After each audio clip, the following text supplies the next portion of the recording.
This shit got my fucking stomach in. Never eat a fucking again. Better pray for all my sin. I don't feel no pain again. Fucking quit, got my fucking stomach in. I don't need a fucking again. Suffer now for all my sin. Never feel no pain again. If I'm what I eat, then I must be nothing. If I'm what I eat, then I must be nothing. If I'm what I eat, then I must be nothing. If I'm what I eat, then I must be nothing. Waking up like I ain't broke. All I need's a fucking smoke. While I fucking walk, drink another fucking coke. Food just make me wanna choke. Got my stomach by like smoke. No, that's not a fucking joke. Clear my plate, I'd rather croak. Extra shit like a bad plot. Mentally all I do is rot. Feels like I've been fucking shot. Fuck this love, I won't accept my lot. Why so fat? Why so fat? You so ugly, got no tats. Why so fat? Why so fat? Now you fit just like a mat. If I'm what I eat, then I must be nothing. If I'm what I eat, then I must be nothing. If I'm what I eat, then I must be nothing. If I'm what I eat, then I must be nothing. Feel so nauseous, I can't eat. All I want's a fucking sleep. Cut it out, that's not a leap.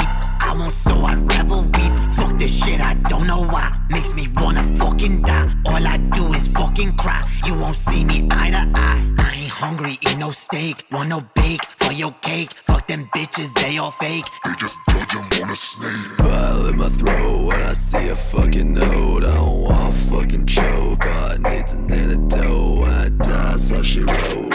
If I'm what I eat, then I must be nothing. If I'm what I eat, then I must be nothing. If I'm what I eat, then I must be nothing. If I'm what I eat, then I must be nothing.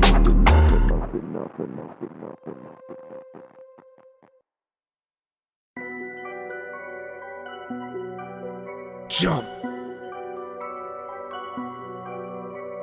Climb out on the roof, just jump. Motherfucker, you a lazy little shit. Why not jump and just fucking quit? It's your own fault, boy, you never did enough. And now you're gonna pay for the fucking shit you say. Victim blaming, mental shaming, always bitching cause I'm gaming. But this shit now I'm proclaiming, and I'm aiming for the house of lies that you built on the hilt of the dagger that you staggered my ass with. Now you haggard, I'm so aggroed, call your fucking son a faggot. Why so ragged, you a maggot? See $1 and just grab it from the mouth of the starving reprobate. So much hate, bitch, I needed an escape from the rape of my sanity. Humanity is drained from my motherfucking corpse as I hit the fucking dirt. All the fucking hurt and the shit I can't recall dies with me. All the shame and the failure, I'm a terror. Fuck my mirror, time to fix this fucking error. Yeah, I'm the bearer of this shit, and I wear it on my wrist. Now it's time to cut it out and just grow the fuck up. In my mirror, it's a vision that I see of myself. Damn, I'm looking like my father, so why even bother? I'll die for my mother, so I'll never treat another the way that he fucked her. I'll break this damn cycle and jump, jump, jump, jump, jump, motherfucker. Jump, jump, jump, jump, jump, motherfucker, just jump. Jump, jump, jump, motherfucker. Jump, jump, jump, jump, jump, motherfucker. When there's evil in my heart and there's Satan in my veins, I'm insane. Best get stitches in my brain or a cane, cause I can't fucking stand on my own 2 feet. Defeat is my only fucking path. I'ma retreat, can't rest until my brain hits the concrete. Fuck you.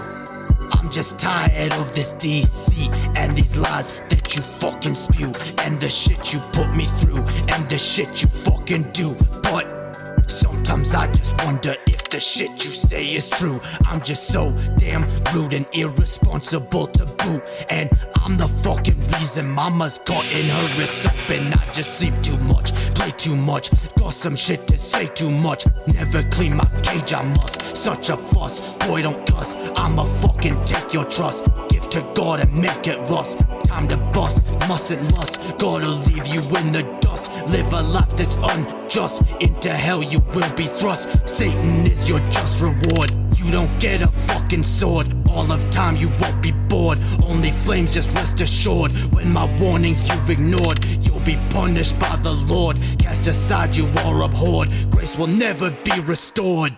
Jump, jump, jump, jump, motherfucker. Jump, jump, jump, jump, jump, motherfucker. Just jump. Jump, jump, jump, motherfucker. Jump, jump, jump, jump, jump, motherfucker. Just jump. Jump, jump, jump, motherfucker. Jump, jump, jump, jump, jump, motherfucker. Just jump. Jump, jump, jump, motherfucker. Jump, jump, jump, jump, jump, jump, jump.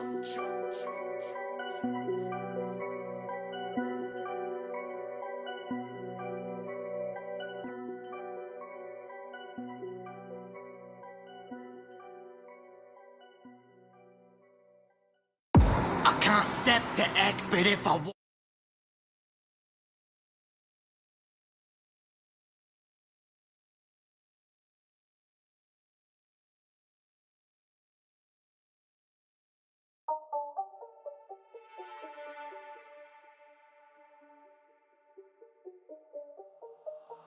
I'm a son of a bitch. I'm a son of a bitch. I'm a son of a bitch. I'm a son of a bitch, yeah. God damn your righteous fucking plan, bitch. I ain't rich, I ain't what you wish. You will never be enriched. You're a leech, you're a fucking leech. You will never have no reach. What the fuck was there to teach? Learn my fucking own lessons. I'm my fucking own blessing. Who the fuck you messing with? Thought I'd never serve a diss. Mama ain't deserve no kiss. I'ma let her slit her wrist when I'm done. I don't wanna be a bad son, but you fucking made me one. Now I'ma take this fucking knife and my own damn life right here. I don't wanna be my mama. Too much trauma, never saw the damn light. In this tunnel, I won't fight. I won't fight. I'ma fucking lay down, let myself drown. No one will save me anyway. No one will save me anyway. No one will save me anyway, cause I'm a son of a bitch. I'm a son of a bitch. I'm a son of a bitch. I'm a son of a bitch, yeah. I'm a son of a bitch. I'm a son of a bitch. I'm a son of a bitch. I'm a son of a bitch, yeah. I know angel bitch. I'm the devil you feared. Yeah.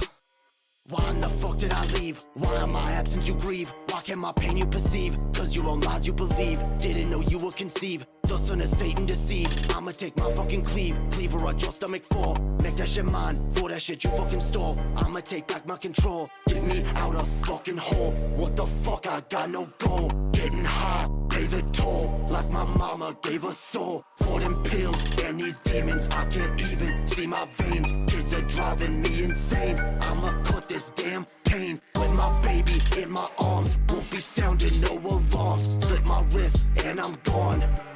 Yeah, no one will save me anyway. No one will save me anyway. No one will save me anyway. No one will save me anyway, cause I'm a son of a bitch. I'm a son of a bitch. I'm a son of a bitch. I'm a son of a bitch, yeah. I'm a son of a bitch. I'm a son of a bitch. I'm a son of a bitch. I'm a son of a bitch, yeah.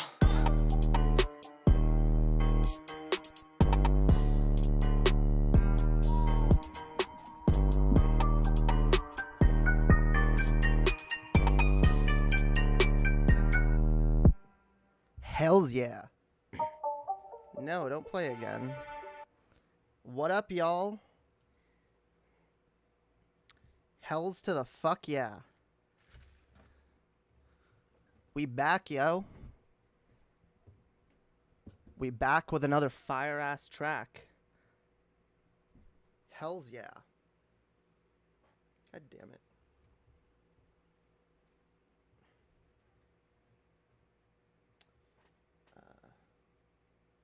You know what? We'll just do that. What up? How's everyone doing, yo? Hells yeah. I'm a son of a bitch, yo. I am. I really am, or I was. Hells yeah. Welcome, chat. Welcome. What up, Underhaven? What up, Bill Portley? What up, Waymarks Way? What up, Zale Song? What up, J. Troy Doe? What up, Realize TV? How's everyone doing here, yo? How the fuck's everyone doing? God damn it. Why am I wearing this top? It's like really hot in here. It's like cold outside, but it's hot inside. I hate that, yo. I hate that. Let us make it loud. Hear the songs of Lady Hopium and Relish. Yes. Damn right, yo. I'm a son of a bitch. I'm a son of a bitch. I'm a son of a bitch. I'm a son of a bitch. Yeah. Hells yeah. So, this song is a... God damn it. I need the fan. Come on. Blow air on me. There we go. That's better. All right. So this is a song that is going to be on my album when I eventually make it. It's the album is currently titled "Voices of My Past," and as y'all can see and hear, when I do these songs, I do them in a voice that is literally of my past. I don't talk like that anymore, right? I don't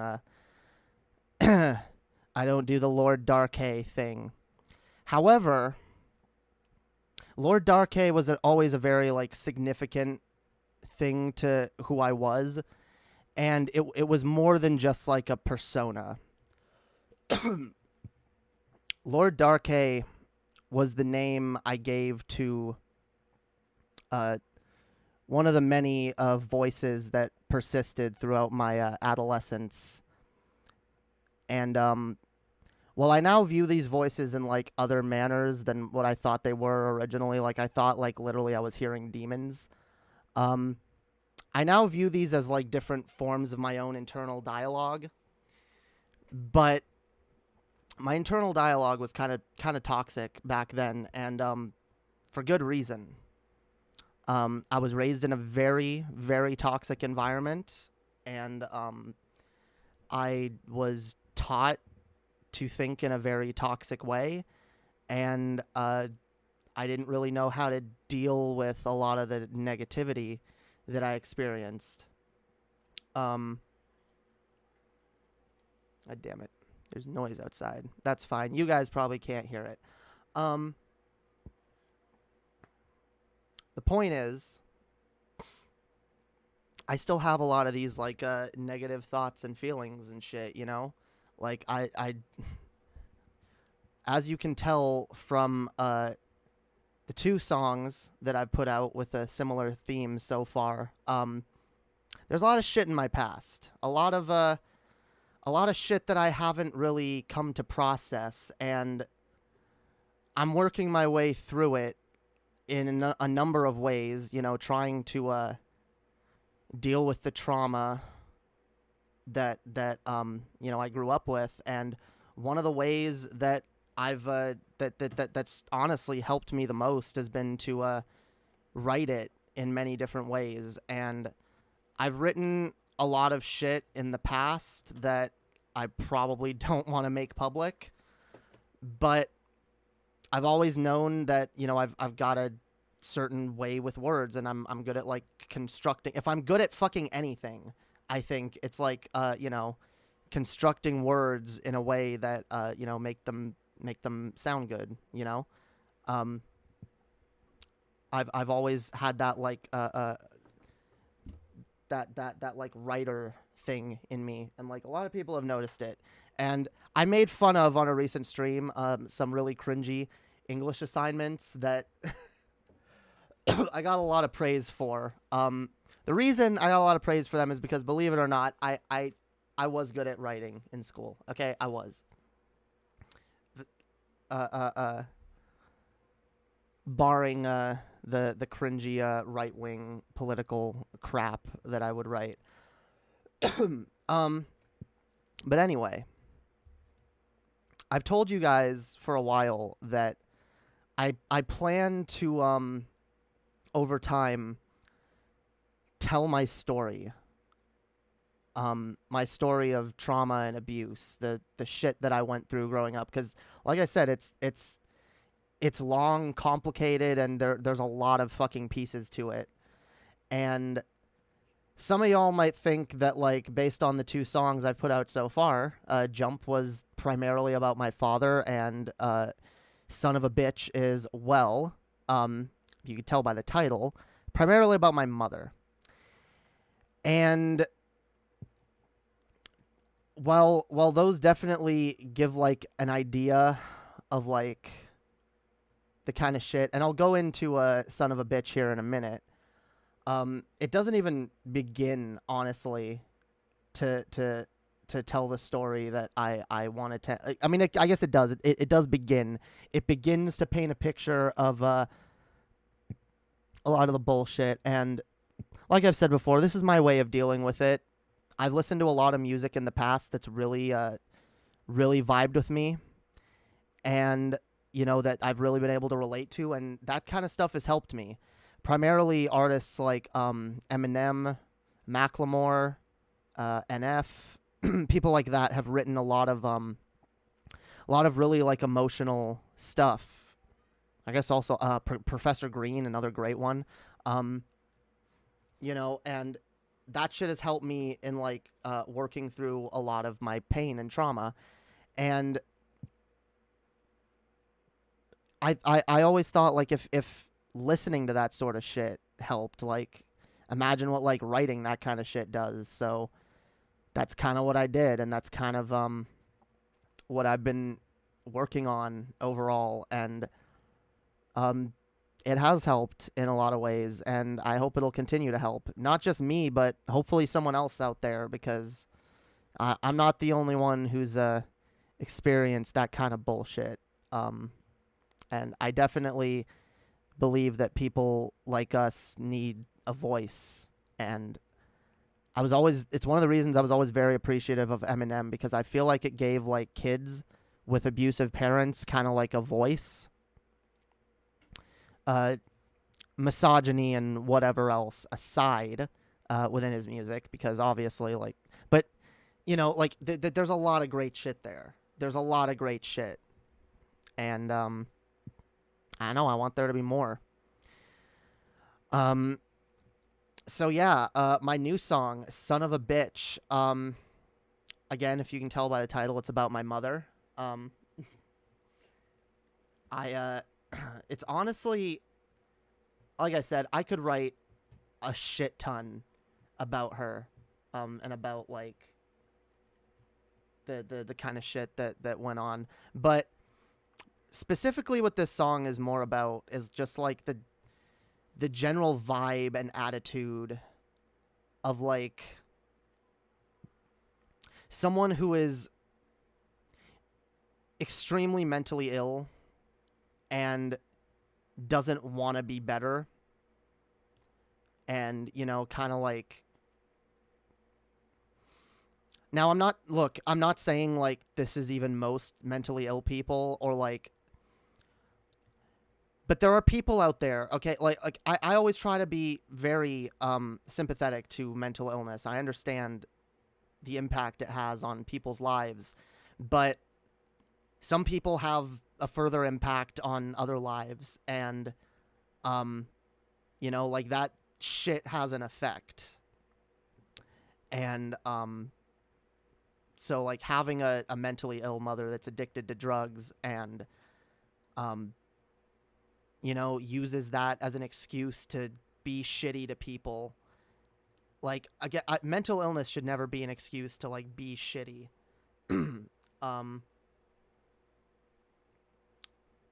Ever see Throw Mama from the Train? No, I haven't. I don't know what that is. Sounds interesting, though. Sounds interesting. But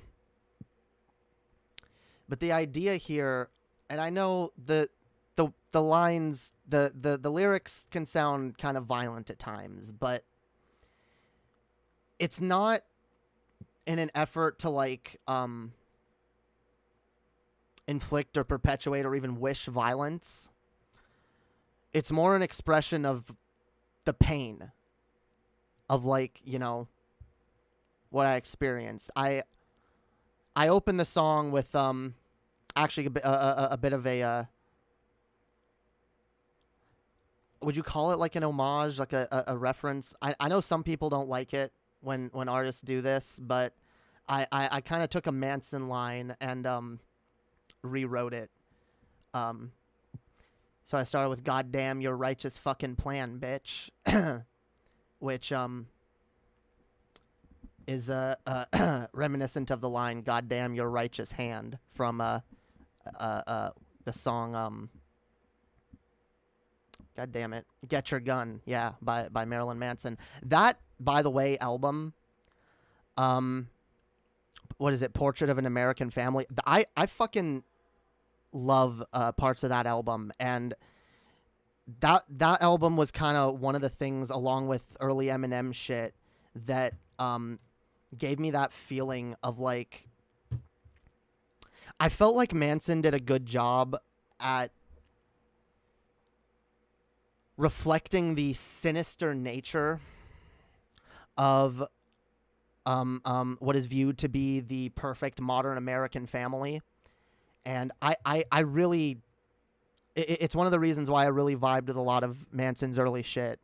And I could feel that kind of, like, attitude reflected in Antichrist Superstar, as well as Hollywood a little bit, especially the song Narcissus Narcosis, Target Audience. I really like what he does with that song, where it's like,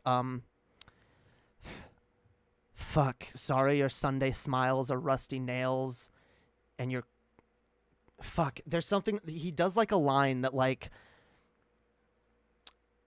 yeah, it's something like that. I'd have to look up the lyrics, but, like, yeah, unlike someone like TJ, I don't have a Manson lyrics all memorized off the top of my head, but he kind of like makes fun of, like, you know, the people going to church on Sunday with their Sunday smiles, and he relates them to rusty nails. And I've always, like, oh my God, it's so perfect. Because, again, I'm not an anti-theist per se anymore. I'm not, like, an outright anti-theist. Like, I can vibe with some religious people. There are good religious people, absolutely.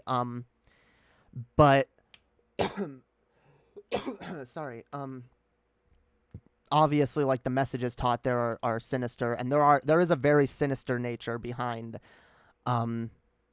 religion, especially fundamentalist Christianity, and I hope to explore more of that in the album as well. I intend to, like, at least dedicate one song to, like, you know, the hypocrisy of religion, and as well as, like, the effects that it can have on children. Another song that might touch upon those things is a song I'm working on called, at least tentatively, simply "Trans Suicide," which you might be able to get the vibe of where I'm going with that. And it's kind of the overall message of my album, really, because both of these songs I've touched upon ideas of suicide, and those haven't been by accident. In fact, "If I'm What I Eat" is a little bit suicidal as well. And the reason for that is, I mean, suicidality has persisted throughout most of my life since I've been a teenager. And even though I'm at a place now where do you guys hear the noise coming from outside? Someone in the chat tell me if you hear that, because if you will, I'll go close my window. I hear a lot of people outside making a lot of noise. But where was I? Yeah, the kind of suicidal nature, it's been there. It's persisted throughout a lot of my adulthood, and even now I'm in a place where it's better, and I don't want to kill myself, and I am very, like, intellectually, like, opposed to the idea of suicide, and for a lot of reasons. I'm philosophically opposed to it, and I generally don't want to do it. I want to live. I want to look. If my life is gonna be a tragic fucking nightmare, I at least want to continue to experience it, observe. You know, I want to see where it goes. You know, I want to. You know, I want to see where the world goes. I want to see whether or not I can make something of myself, you know, because I desperately want to. I believe that I do have potential. I believe that I'm, you know what? Fuck that. I'm a talented fucking rapper, all right? I enjoy the rap. I enjoy my music. I make it for myself, so if I didn't enjoy it, I would be doing a bad job.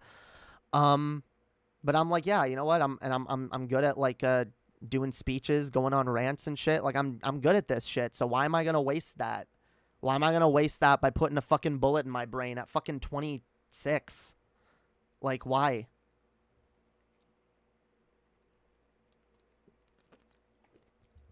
But one of the reasons, and I don't know if I've touched upon it yet explicitly in either of these songs.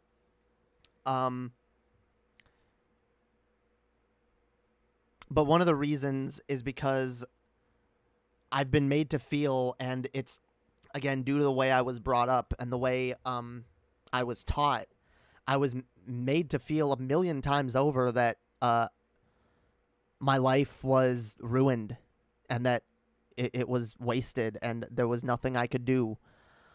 And then, of course, grappling with the idea of me being trans was very fucking hard. And at times, and this is why, like, I didn't fully admit it to myself until later, but there were times when I had thought of it and I'd been like, I'm like, I had thought of my desire to be a girl as something that had ruined me, something that had the potential to ruin me if anyone found out, and that I was just biding my fucking time.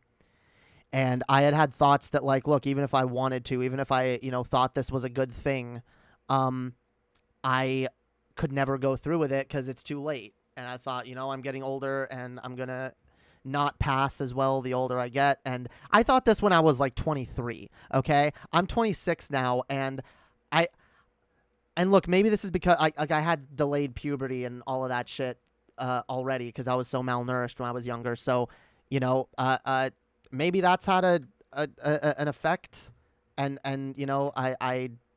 it's one of the reasons I haven't gained so many like prominently masculine traits. I mean, I do have some, obviously. But I'm not as muscular as a lot of people can be. But I don't know. Like, the fact is, even if that wasn't the case, even if I was like staring down 40, it would still, and I've had to come to terms with this, it's still better being who I am than living a lie. And so part of the thing that I kind of had to do, at least mentally, it felt like a suicide. Because I had built up a persona, I had built up a personality. Jay Darkay was who I was. I put everything in my being towards becoming that. Which is one of the reasons I got so annoyed when people would say, oh, it's a fake accent, because I would be like, well, to me, it's not fake. This is who I am now.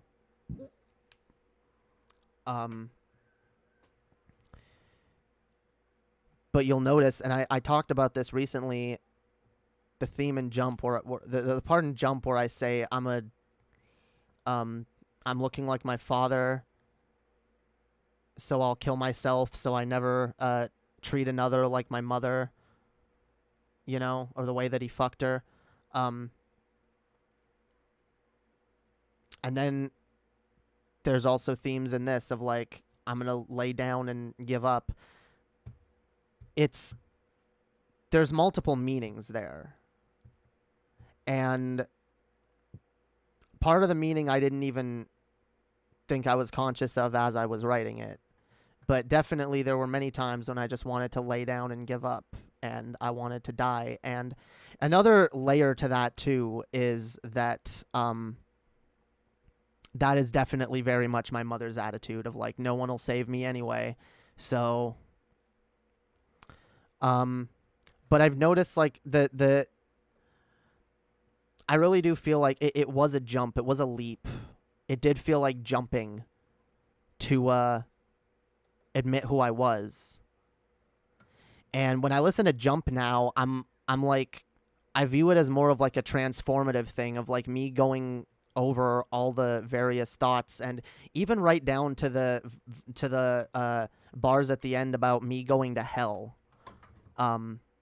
Because I definitely associate, I associated in my mind for a very long time the idea of going to hell with admitting who I was, even after I was an atheist. Like the thought still permeated my mind that like I'm ruining myself. I'm becoming this abhorrent thing.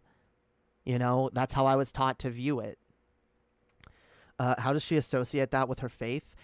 See, growing up, my mother threatened suicide very, very often. And she, for a long time in my childhood, my mother actually didn't call herself a Christian, or she said she was a bad Christian and she was aware she was going to hell, but she didn't care anymore. And a big reason for that is because of my father's abuse. My father didn't just abuse me and my sisters. My father abused my mother, which is why I put that line in there and Jump, because the way that he treated her, you know, was a huge effect on her being like that. And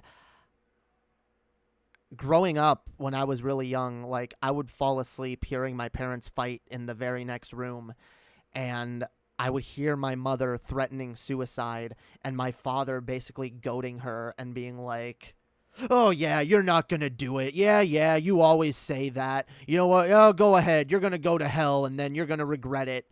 And like, this is what I went to sleep to as a little ass fucking kid, hearing this shit. And I was terrified. I was fucking terrified because I believed in hell, and I think my mother did too, but she just didn't care anymore. She was in such a bad state, and the way she viewed it, God had abandoned her and was not helping her. And she was also taught to think that way of like, God's gonna save you or someone's gonna save you. Like, my mother is the kind of person that will expect anyone who's around her to just do things for her because she needs it, you know? She doesn't ask for it, and when she does, she asks, like, with indignation, as if, like, of course you should be helping me with this. She's scammed my grandmother out of a lot of fucking money. My grandmother just paid for their house, and she did a lot for them, and she was always putting groceries on the table when we were young because my parents never did. And which is part of the reason I was very malnourished. So yeah, overall very not good.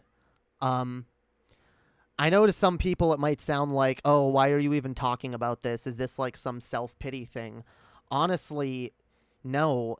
What this is, and I mean, look, is it therapeutic to talk about this and put out music related to it? Absolutely, and it helps. But I think people need to understand the kind of shit that goes on behind closed doors in your average fundamentalist Christian household. Because there's some fucked up shit. I'm not the only one who's experienced shit like this. I have talked to people who have experienced insane fucking shit that most people like don't even believe. They think it's bullshit. And which is one of the reasons I've had to, like, there's a lot of stuff that I haven't even talked about yet because it's hard to explain without it sounding unbelievable. And I've talked to other people that their stories sound almost like too insane to be true, but a lot of them aren't.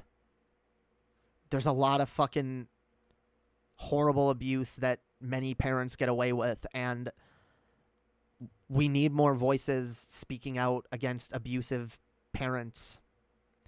That's another reason why I really love the artist Melanie Martinez. If you listen to her her album, I believe the album is called Crybaby. The song Dollhouse specifically, there's other songs on the album that do a good job at touching upon this stuff as well, but especially Dollhouse, it is just so good. You know, it the song Dollhouse specifically captures the idea of, like, you know, oh, let's be this perfect family. Look at us. We're so perfect. And, you know, just don't look through those curtains, you know. Make sure no one sees what's actually going on inside. Because there's a lot of, there's fucked up shit going on. And, yeah, it's, it needs to be talked about. We need a society, a culture that normalizes talking about these things. And that's why, again, I like Melanie Martinez. I like a lot of Eminem's earlier stuff, even some of his later stuff. He touched upon it too. Professor Green, NF, Macklemore, a lot of these artists, Joyner Lucas. Does he has some songs where he touches upon... I actually don't know about Joyner. Honestly, I can't think of too many black artists off the top of my head that... X. A little bit, anyway. A lot of them don't really talk specifically about the abuse. I mean, I guess they do. It just comes off a little differently because... Like, I can think of the song... Demons by X and a couple other people. It's from his posthumous album, and one of the rappers that featured in the song, was it Demons or was it The Only Time I Feel Alive? It was one of those songs. I think it was Demons, where he was talking about his family members and like the drug use and them like stealing his shit and I mean, a lot of people touch upon it a little bit, but I like the artists that go deep into it. I really do. I enjoy artists that don't just say, hey, here's some fucked up shit happened. I like people who say, like, here's what happens. Here's the emotions. Here's the fucking deep shit behind that, And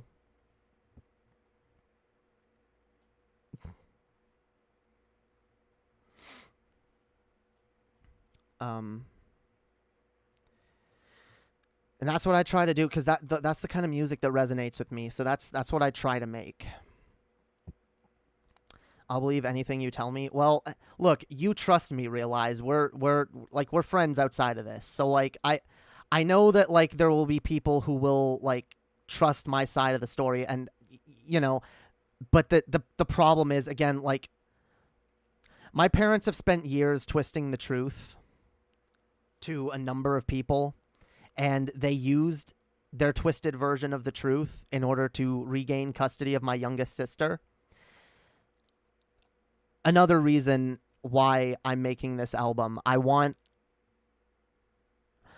my side of the story fucking understood. I've never told it.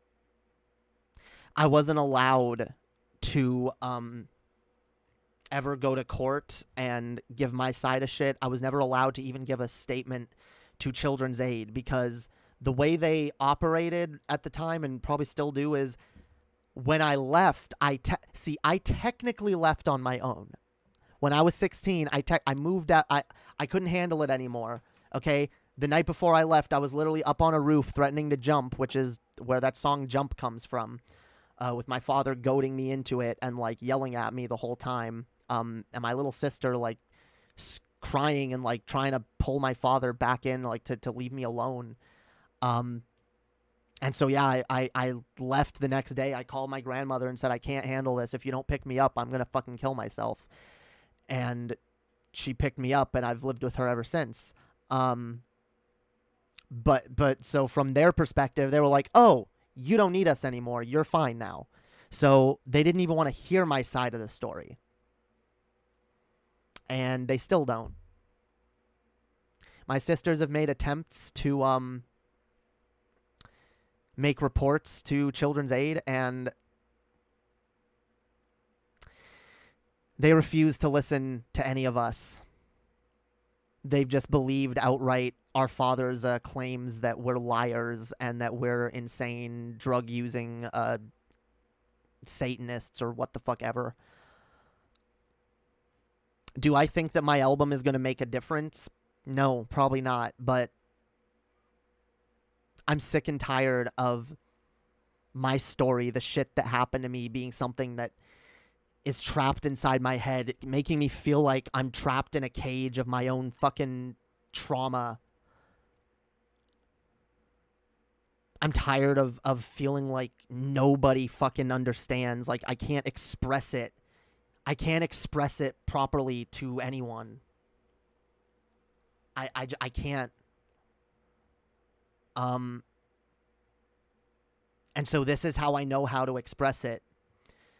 I've told y'all for a while I want to tell my story. This album is me telling my story because I've thought about it. And, you know, I thought maybe even like giving Ben's victims the ability to like sit through, sit there on my stream and go through their stories. I thought maybe that might help me figure out how to structure my story better. But I still can't think of a better way to tell it and to understand it than making this album. And so that's what I plan to do. That's what I'm going to work on. And I hope y'all enjoy the shit that I put out, cuz I'm going to keep putting out music. Hopefully I'll get to back to putting shit out regularly. As you guys know, I mean, a year ago I started transitioning, and I had to like do a lot of soul searching to decide if I even wanted to continue making music, and especially in the same way that I was doing. And at the end of the day, I decided that, yeah, I do. I think it's very important to me still. It's something that like I need to continue to do. And I don't just want to throw away the rap voice that I cultivated, even though it doesn't represent who I am now. It still represents who I was. And I feel like also I can much easier get out my emotions using that voice, because there is a lot of rage.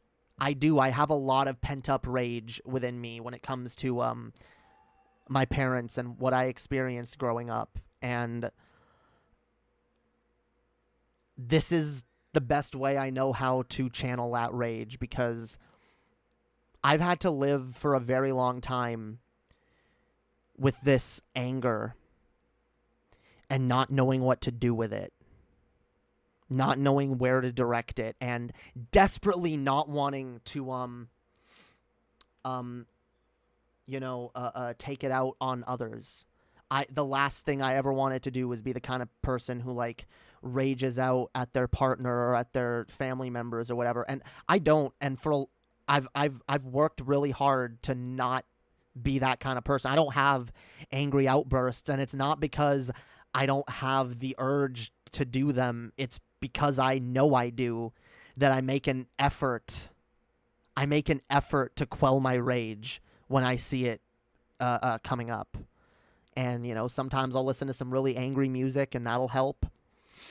Sometimes I'll play some violent video games, and that'll help. But there's clearly something for me at the source of this rage. And it's this. I was diagnosed with PTSD many, many years ago.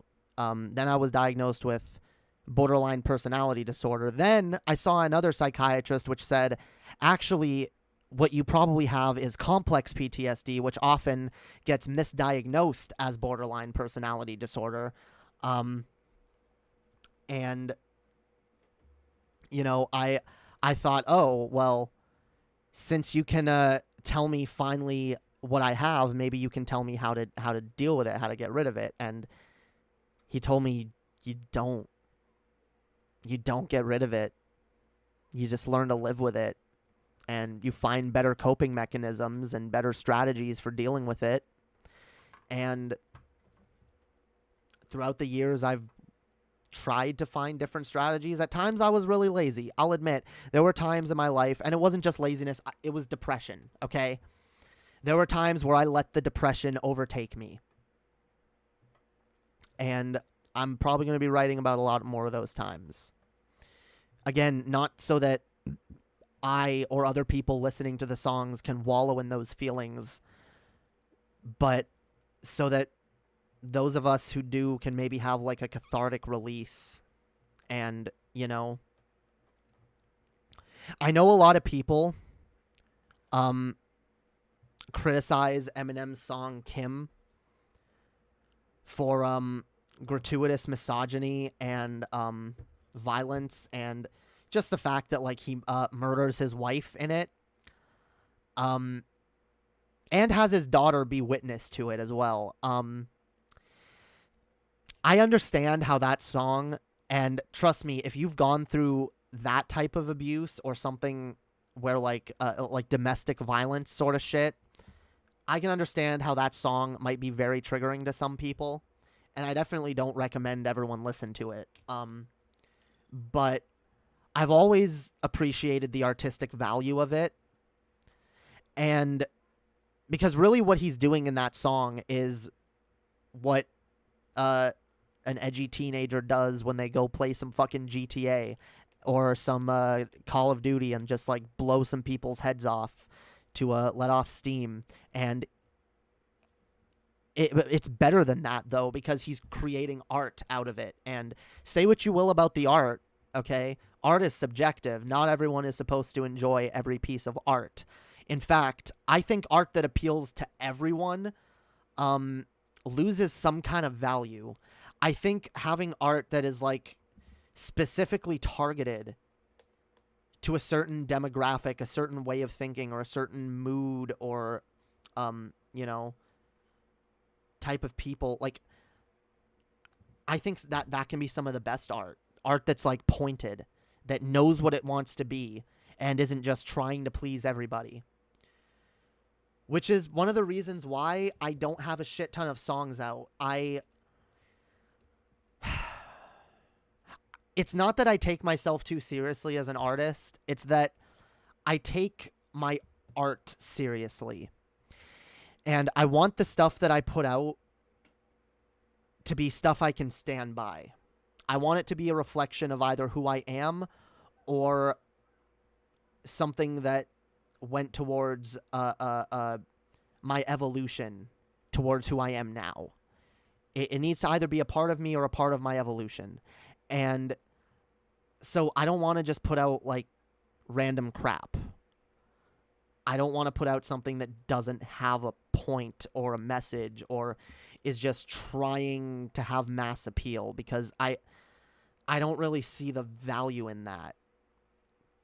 Now, I know some people might say, oh, well, that's how you get famous, is by making, you know, songs that appeal to everybody. I don't even know if that's necessarily true. I mean, maybe if you want to become mainstream big, but like, that's never really been my goal anyway. If I ever do get big on any level, I want it to be based on my own merit, the stuff that I've created. Which, by the way, someone was in the chat earlier heckling asking me if I feel like a leech off of the DPDFF community, which is kind of funny because I've actually actively gone out of my way to not be that in the past for in a number of ways. I've especially because I could have at any point, I'm pretty sure, gone to TJ and like asked him, yo, do you think you could shout me out? Do you think you could shout out my channel or whatever? I've never done this. And one of the reasons I've never done this is because I never really viewed my channel of worthy of being shouted out in that way. I didn't really have much that I felt like I could stand behind. And so I never really wanted to like artificially prop myself up. I wanted my shit to be shit that if people see it, they like it. And, you know, if they like it, they stick around, you know?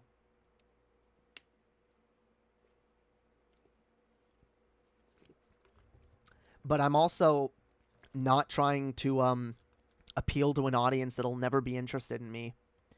Which is why, while I reckon, like, I'm not saying there's, like, no one in the DFF, DP audiences or adjacent audiences that would be into me that would potentially find value in what I do. There probably are. And while I won't say no to further exposure in those circles, I'm also not really, like, actively seeking it out anymore because I recognize that there are a lot of people in those circles that probably would never find an appeal in what I do here. So I'm not going to waste my time. If people hear of me and they like what I'm doing, then awesome. More power to you. In fact, you know, I always love gaining new followers. And, you know, if people want to share my shit and, you know, if you think someone you know would, like, appeal to my shit, then feel free to do that. But, like, I'm not just trying to grow off of whatever clout I may have in certain communities. That's never really been my game. It's easy to make that, like, judgment, but, like, if you look at my track record and the shit I've said and done and the ways I've engaged with these communities over the years, I mean, maybe the way I engaged in the past a little bit was a bit clout chasey, but that being said, though, I will say, I'm not just going to not try to gain new viewers wherever I can. I'm just not going to go out of my way to, like, beat a dead horse in certain communities where, you know, people have very opposed opinions to the shit I talk about. So, yeah. Anyway, back to the song.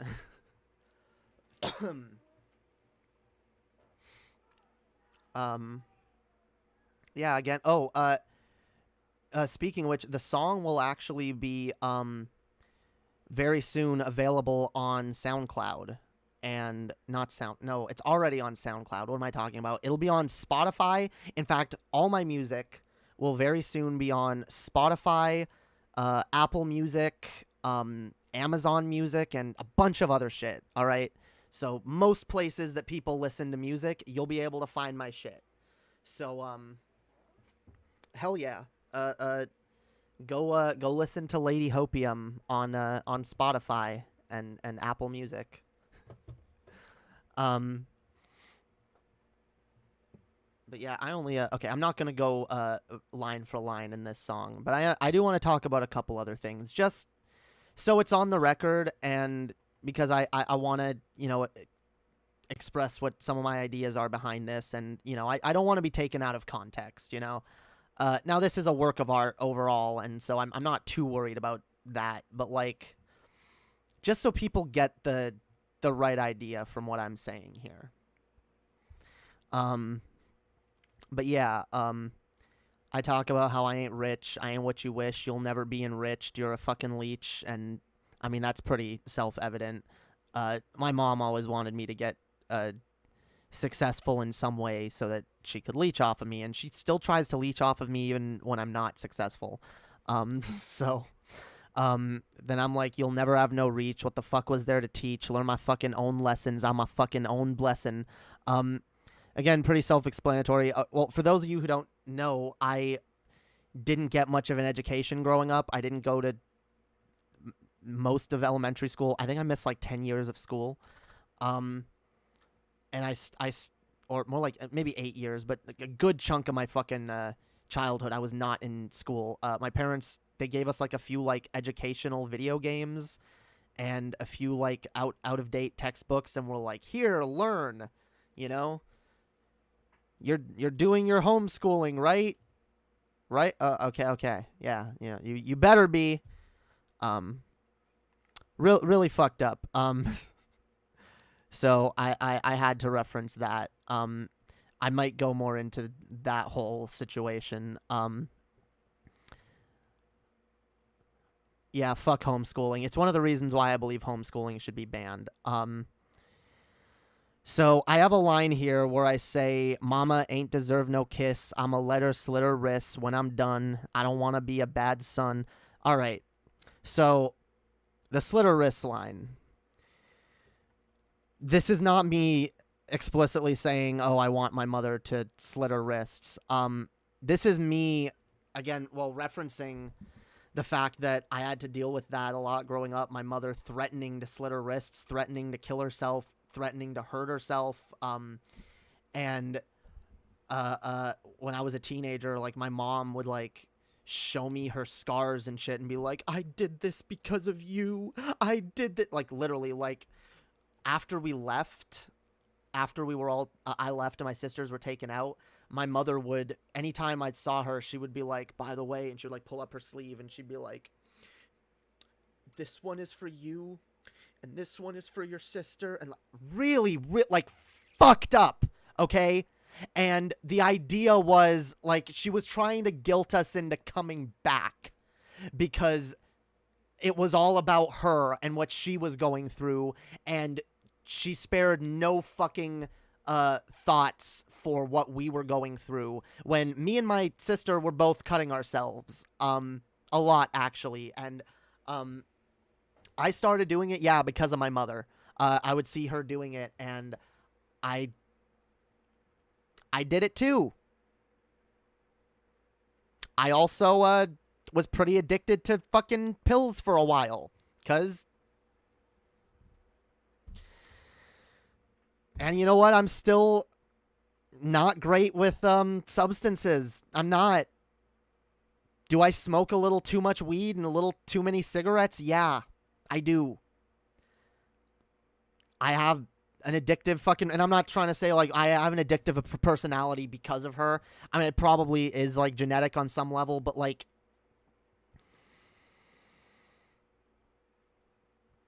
I had this example of, like, constant drug use during my most of my formative years, and it's fucked.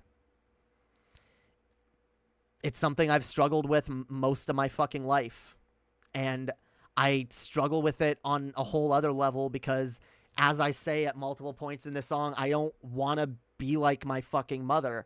I don't want to be a drug addict like her. I fucking don't. I don't want to watch my fucking life go down the toilet. I don't want to waste all of my potential. By the way, my mother can sing. Or she used to be able to sing. My mother could have been a singer. All right?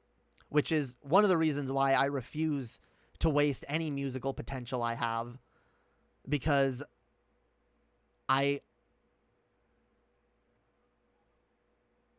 never could stand, and, you know, most of my family could never fucking stand just watching my mother waste her fucking potential and do nothing with it. She doesn't even fucking sing in church anymore. She used to do that. She doesn't even fucking get out of bed anymore. I don't want to wait for our lives to be over. Yeah. No, it's true. I don't. Why? Nah. All right. I want to get better. I want to medicate myself better. I'm working on seeing a psychiatrist. I want to hopefully get on, like, some ADHD medication, because That's another reason I medicate myself with weed. The depression and the anxiety is bad enough, but then there's like ADHD and then the fucking dysphoria, which adds to depression, and all I want to do is just fucking get high all day. And I hate it. I hate it. I feel so unfucking productive.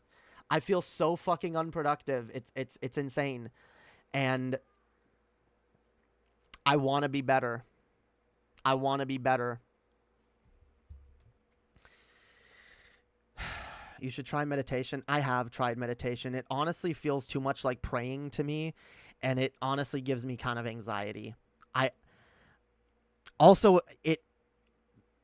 With ADHD, I can't sit still in silence. Like, I can't. Whenever I do, my mind starts racing about a million fucking things. Anytime I've tried meditating, I cannot just, like, focus on meditating. It just doesn't work. Maybe if I'm on some fucking ADHD meds, I don't know. But, yeah. Anyway, so what else do I got here? I guess I'll address this part of the song, because I say I don't want to be a bad son, but you fucking made me one. The song is called Son of a Bitch, not Daughter of a Bitch. For multiple reasons. I mean, daughter of a bitch isn't really a real phrase. It's not like a commonly used phrase. Also, again, this is from my past perspective. At least in large part from my past perspective. So, you know, and it's also, like, down to the fact, like, my mother called me a bad son over and over and over, like, for what I did. Like, my mother still holds it against me that her kids were taken away, and she's guilted me for that for years, and she's been like, you're a bad son, you betrayed our family, and I've lashed out and been like, fuck you, bitch, I am a bad son, but you made me one. What do you expect after all this shit? You expect me to be a good son? And hey, she said I'm always her son, right? She said I'll always be her son. She will never view me as her daughter. Well, if I'm her son, then I'm a son of a bitch. That's it. That's it. And that's the overall message of this song, which I don't really touch upon that. I don't think I even mentioned the trans thing. Like I said, I'm working on a song called Trans Suicide. And another song called Dysphoria. Both of those songs will touch on this a lot more. I will, and I'm gonna touch upon, like, the you know, the signs of me being trans when I was young, and how that was kind of like dismissed and shit on. Like I said, there's a lot to go into, and it's why I've never really done one stream talking about it. In fact, when I make my album, I might do multiple streams, like, diving deep into the whole situation. And then, like I said, if people don't enjoy it, if people aren't down for, like, you know, me telling my story of abuse and shit, like, that's cool. Like, you know, not everyone has to be into that shit. But, it helps me, and I feel like it helps others. It's good for society when this shit is talked about and destigmatized, and so that's what I'm gonna do. That's what I'm gonna keep doing.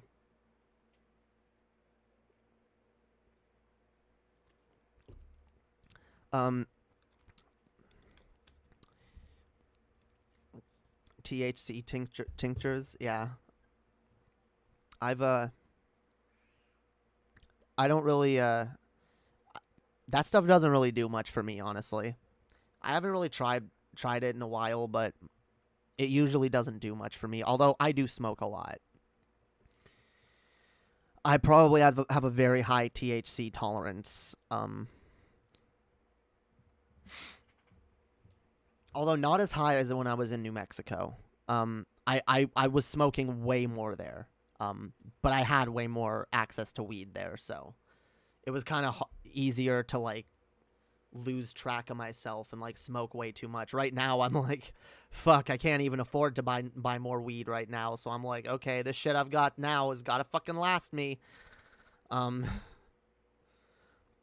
which speaking of which, if anyone wants to donate, like I said, I'm don't really have an income right now, and the stuff I do on here is kind of my only source of revenue. So it's much appreciated if anyone is able to donate. By the way, we did turn off text to speech. All right, someone asked for it, and you know what? I agree. Yeah, I don't like being interrupted by text to speech, so I'm gonna read them now. All right, all your messages that you send through Streamlabs will be read by by me. Sorry. There we go. Okay. Good. But yeah, yo. So let's see. All right. So we got the rest of the song. Well, we got the "No One Will Save Me Anyway." I already explained that line. Then I got the and I'll play the song again in a little bit here. I'll take a break. I'll play the song, and then I'll come back and I'll just talk to the chat, and we'll do like a standard Hopium den about whatever y'all want. So I in the middle there, I got the dude. Can we just talk about this for a second? Straight up, fucking killed this beat, yo. Straight up killed this fucking beat. All right, my boy. Straight up. If y'all ain't subscribed to him, you really fucking should. His channel is in my suggested channels on my main page. So go check him out. Go listen to his shit. He's putting out a song. I don't know if he put it out yet. But he's putting out a song today too, which is really fucking good. He's working on some like some like lefty like socialist rap. So it's some good fucking shit. And yeah, he is a dope fucking producer. He makes the tightest fucking beats, yo. The tightest fucking beats. Holy shit. This beat fucking just absolutely slaps. I love it. Beginning to end. In fact, the one note I gave straight up when he sent me this beat was originally he cut it and ended it right like when I start and end rapping. And I was like, dude, there's not enough of this beat. It needs more time to breathe, you know? You need to extend it at the beginning and end, and that's what he did. Great fucking beat. And I also like what he did with this drop I added, which I almost didn't think he was going to use.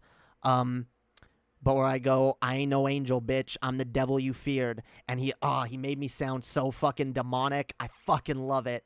It's fucking beautiful. That line is a reference to the Marilyn Manson song "Man That You Feared,"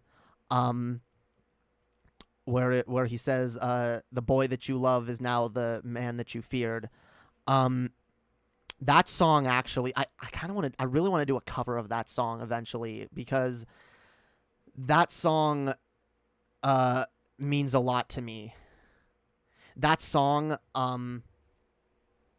like really like expresses a lot of my feelings towards my upbringing and my attitude in general towards all of it. And like I always just saw myself like telling my parents, you know, the boy that you loved is now the monster you feared.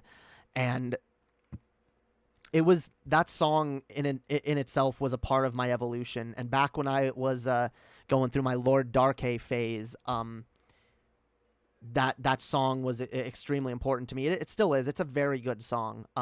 Again, despite what you may or may not think of Marilyn Manson himself, I do believe he created some really good works of art.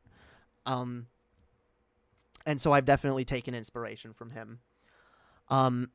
So yeah, here in the second verse, I got, why in the fuck did I leave? Why in my absence you grieve? Very self-explanatory here, but in case anyone doesn't get it, you know, I left, and my mother, like, you know, grieved my absence a lot, and was like, oh, you know, like, my kids, I just want my kids back, you know, and like, I was like, bitch, you don't get it. I'm so much happier away from you. Like, you don't fucking get it. My mother still doesn't get why I fucking left. She still thinks everything was fine. She still does. She still doesn't get it. And she could probably listen to this entire song 10 times over and still not get it in the slightest. um, why can't my pain you perceive? 'Cause your own lies you believe. Didn't know you would conceive. The son of Satan deceived. So, yeah, she does believe her own lies, so she can't perceive my pain, and she never will. I call myself Satan here. Not to, I mean, see, again, if my parents listen to this, they're very superstitious and very, very religious, and my mother would probably view this. I don't expect her to ever listen to it. My mother would probably view this as me outright admitting that I'm now like possessed by Satan. Obviously that's not what I'm saying. I do, however, believe that what I have become now, what I was becoming then, what I was then, and what I am now, in her mind might as well be Satan. I might as well be the son of Satan. And that's not me being hyperbolic. That's literally how my parents view everything about my lifestyle, everything about who I am. And that's another thing I've had to live with and had to deal with. The idea that, you know, I'm evil. I am evil. You know, I might as well be the Antichrist incarnate, because and you know, they've acted as if I would have this evil influence on my sisters, and they've tried to keep them away from me over the years, and they view it as why my other two sisters currently you know, aren't on speaking terms with them and have a lot of disagreements with them, and they're like, oh, your brother just you know, influenced you and turned you into a atheist, Satan worshipping fucking liberal scum. If you're scum in their eyes, you're probably doing something right. True. Even though they were welfare deadbeats who abused their kids. Yeah. And by the way, I don't really like, I don't blame my mother for being on welfare, because I do believe she needs it. My dad is a deadbeat on every fucking level. I mean, both my parents are deadbeats because they don't pay their debts. They're really, they owe my grandmother a shit ton of money that they've never fucking paid her. They've never cared to. They've been perfectly happy to reinterpret her loan as a gift over the years, and it's just never going to be returned. Like, again, I don't blame them for being in poverty like, I don't know. See, I do believe my dad can work. He just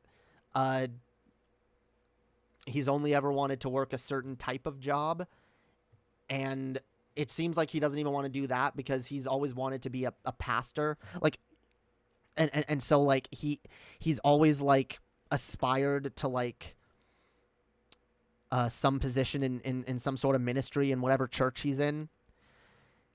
And that's what he wants to do. He wants like religious power.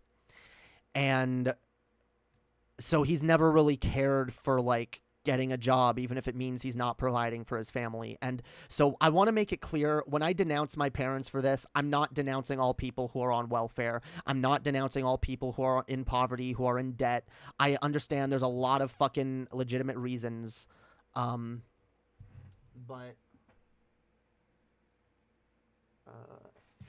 can they work? I don't criticize unemployment because you can only collect for a short time, but a lot of people on welfare who shouldn't be. Look, I view welfare as mostly a good thing, and I'd rather have people on it who shouldn't be on it than not having it. Again, my mother should be, but my father shouldn't. My father is collecting. See, technically, if you ask him, he'd be like, no, I should be, because I'm currently my wife's caretaker, and so he gets extra money for that. But he's not her caretaker. He abuses her, neglects her, and lets her go hungry most days. So,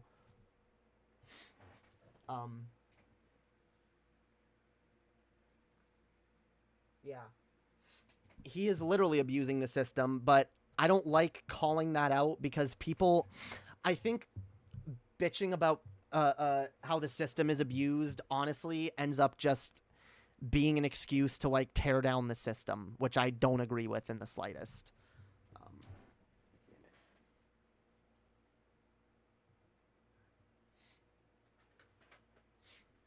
Because, I mean, I've been on disability for most of my life, and I'm trying to get back on it right now, and I need to be on it. A lot of people need to be on it. A lot of people talk about, oh, look how much money we're spending on welfare. We need to cut these programs. There's a lot, and because, by the way, would you rather have someone like my parents getting money from the government and you know, or not getting that money and also not having a job and not trying, and now their children completely starve? I'd rather have these families having money, which is why I want a universal basic income anyway. I want people to have money so that they can take care of their kids. I don't like that these you can impugn these people's character and say, you know, yeah, you're a lazy piece of shit and you are abusing the system and probably shouldn't be, and abusing your kids by extent, but like, because no kid can, like, you can't provide your kids a decent life on that alone. You just can't. Nope, you're wrong. Unless you're Chris Chan levels of incompetent, you can work a job. No. There are different fucking levels of mental illness, and there are different types of mental illness that affect different people in different ways. There are some people who could work some jobs but can't work most jobs. The problem is most of the jobs that are available are entry-level jobs that either have a lot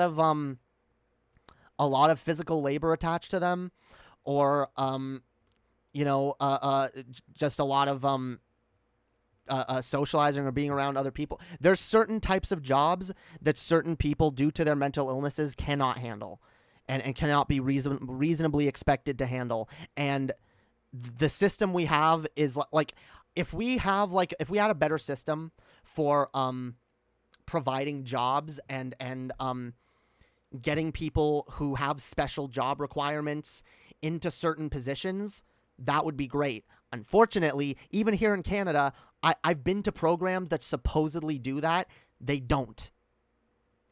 They claim that they have trouble with it and they can't find anything, and it becomes like very fucking difficult for some people to make a living. So no, I will never on any level say that, like, no. In fact, there's probably a lot of people who need benefits who aren't getting them. So I'd rather expand these programs than cut them, because there's some people that, no, like, until you've been in the shoes of someone with like severe mental illness, like you can never understand. And not even just mental illness, but there's like other types of disability and whatnot that like people have, or they could maybe work one job but not another, you know, like a person who's an amputee could maybe, you know, work a job where they're answering phones or whatever, but will they be able to like get a job doing that where they can earn enough of a living to support themselves and the extra fucking medical costs or whatever extra needs they have due to their disability? Maybe not.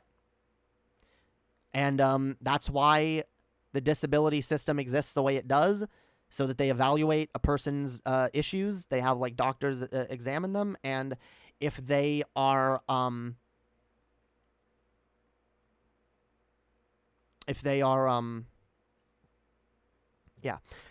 sympathetic to that point, but your children point is invalid. Most people shouldn't be allowed. No. Look, you can say what should or shouldn't be the case all you want. The fact is, there are parents that are like this. There are parents that I agree shouldn't be. And if you want to talk about working towards fixing that problem, you can. However, we're not in a system where those solutions are in place. In the current system, I'm sorry, you still do and will have a lot of kids still in situations where they probably shouldn't be in the long run, but I'd rather have those parents having money and able to provide to their kids rather than not be, because then you're just punishing the kids, okay? Unless you fund things like CPS and Children's Aid here in Canada, fund them heavily and give them more power to remove children from unsafe environments, and also fund well-regulated, well-staffed foster care facilities, you're never gonna be able to like start like disincentivizing people from having children in that way by taking money away from them. It's not gonna work.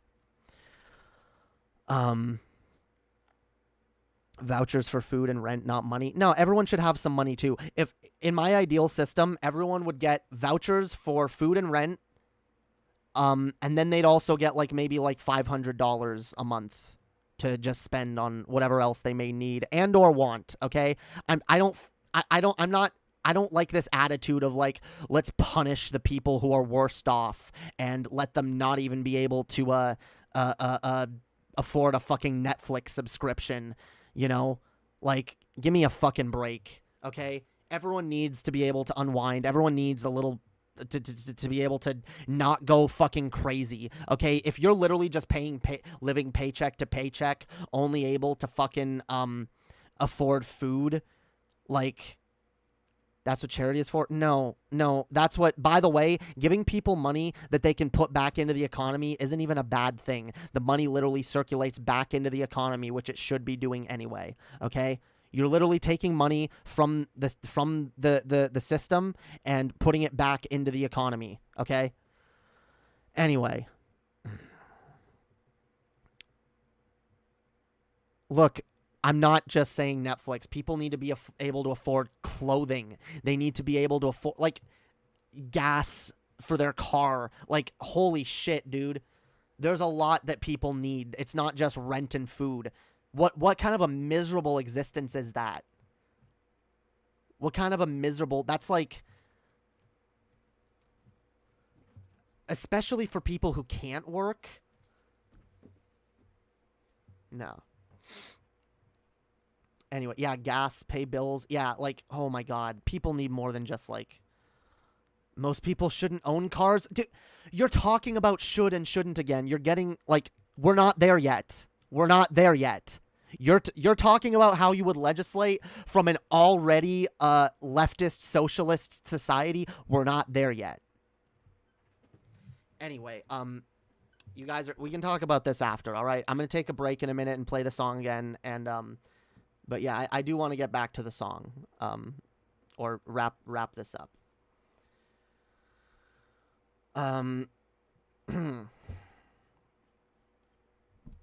Yes, I am pro people on welfare being able to afford fucking Netflix, all right? Have a fucking heart. God fucking damn it.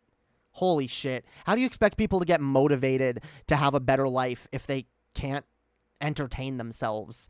If they can't get an escape from the monotony, the misery of fucking life? And see examples of people who are doing better, who are living their fucking lives. If you disagree with me, you're not a socialist, okay? I'm sorry. You're not. Okay, maybe I'm being a little too harsh there, but holy shit.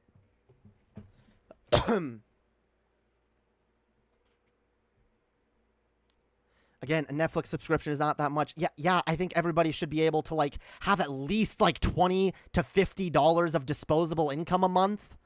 I don't think that's unreasonable. I really don't. Okay?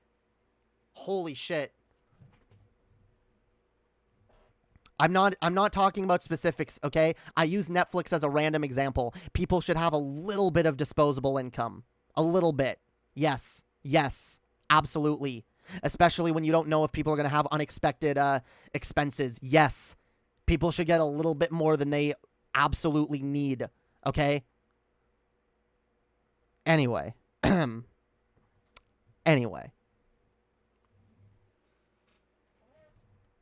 You guys are distracting me. I love y'all. So back to the song. I'm going to have to edit this later thanks to you guys. But no.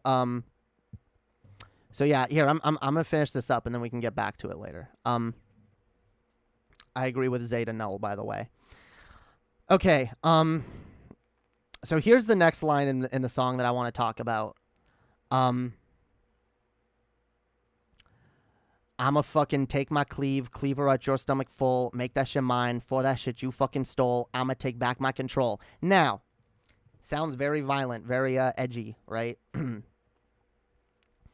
Obviously, I'm not talking about actually cleaving out anyone's stomach. This is a bit of a reference to If I'm What I Eat, because, well, for a number of reasons. This line in and of itself is kind of multi-layered. On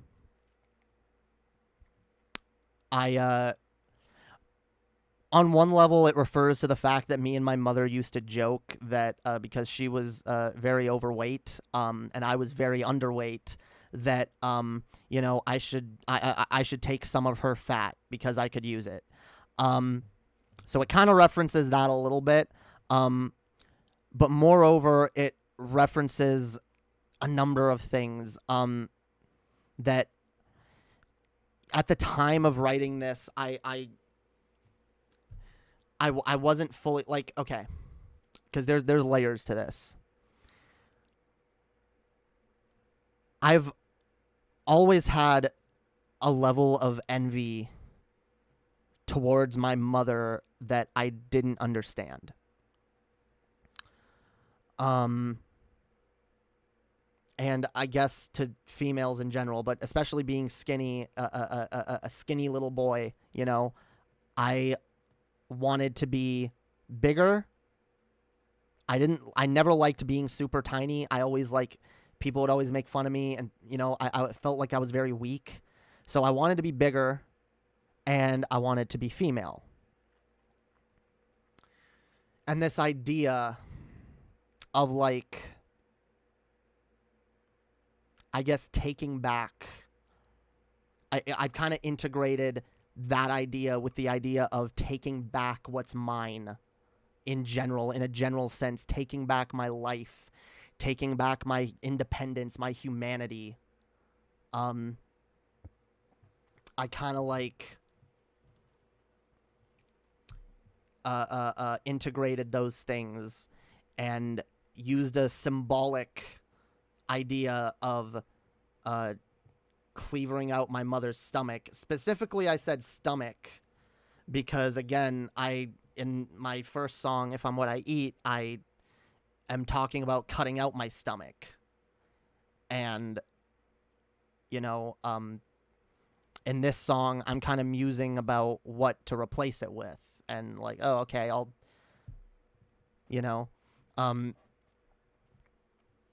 especially because, and the idea, there's another song that's probably going to go before this in the album that's going to be about me finding my mother's dead corpse, because it's a fear that I've lived with throughout most of my life. And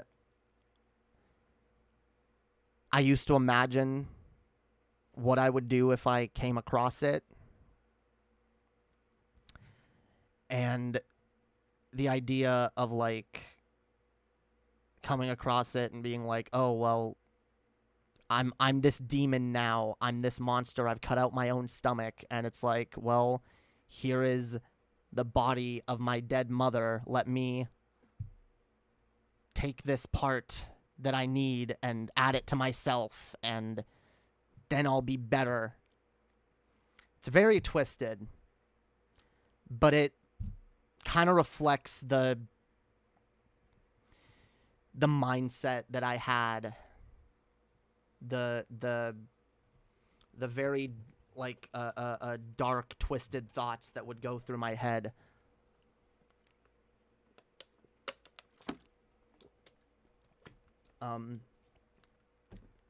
And the effects that they've had.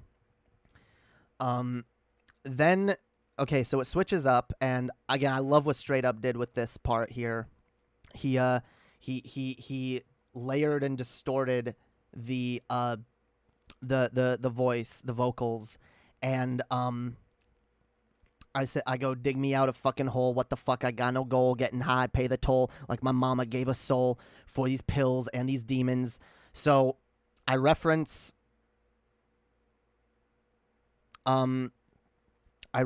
the getting high, as I mentioned earlier, like, because the very line before that is, taking what's mine from my mother and making myself whole. Now I'm musing about what would I be if I became that. So I won't be digging out of a hole anytime soon, and I got no goal, just getting high, like my mom. Just like she gave her soul for these pills and these demons. Then I'm like, I can't even see my veins. Kids are driving me insane. I'm gonna cut this damn pain with my baby in my arms. So this is the line that I probably want to talk about the most. And it's right at the end. It's probably the darkest line of the whole song. And it's about probably one of my darkest experiences. And me viewing myself going down the same path and ending up the same way. One of the things that I experienced shortly before leaving my parents' house, my youngest sister, I can't remember how old she was. She was maybe like 3 or 4. She got too old to breastfeed, or she decided she didn't want to anymore. And my mother always breastfed us as long as we possibly could. I actually apparently stopped after she got pregnant with my sister, but then she kind of didn't care because she had my sister.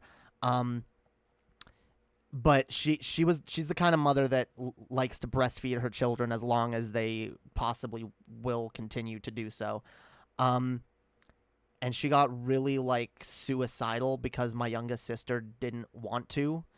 And she was like, no, like, let me go play. And she just didn't want it. And she wanted like other food. And my mother like freaked the fuck out. And she was like holding her, and she was like not letting her go. And she was like, why won't you love me? And she like, she had a knife next to her bed that she would use to like cut oranges. It's like a little like serrated knife. And I also happen to know she would use it to cut herself constantly. And as she's holding my little sister, she takes the knife. She's lying in bed. She's holding her with one arm. And with the same arm that she's holding with her, she grabs the knife and reaches for her own fucking wrist. And I had to wrestle the knife out of her hand. And that shit was fucked. And it was hard. And it was something that has stuck in my head for a long fucking time, which is why I decided to overall make it one of the first things I write about in regards to my mother. And so basically, like, as I'm musing about like becoming my mother, I'm reflecting on one of my worst memories about her. And then saying, no one will save me anyway. No one will save me anyway. No one will save me anyway. Because I'm a son of a bitch. So overall, this song takes place within my own perspective and my mother's perspective. It's kind of like a joint, like I am my mother at times, but I'm also myself at other times. Which again, I'm a son of a bitch. But overall, it's more about my resolve to not become her. Because a lot of that shit has haunted me. Again, like her drug use has haunted me, her cutting, her threatening suicide. And it's all stuff that I've struggled with myself.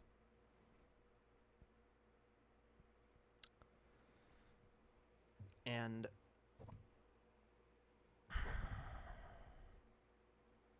it's fucked up. It's something that I don't ever want to, if I ever have kids, I will not let myself have kids or adopt or whatever until I know that I'm not even at risk of becoming anything like that.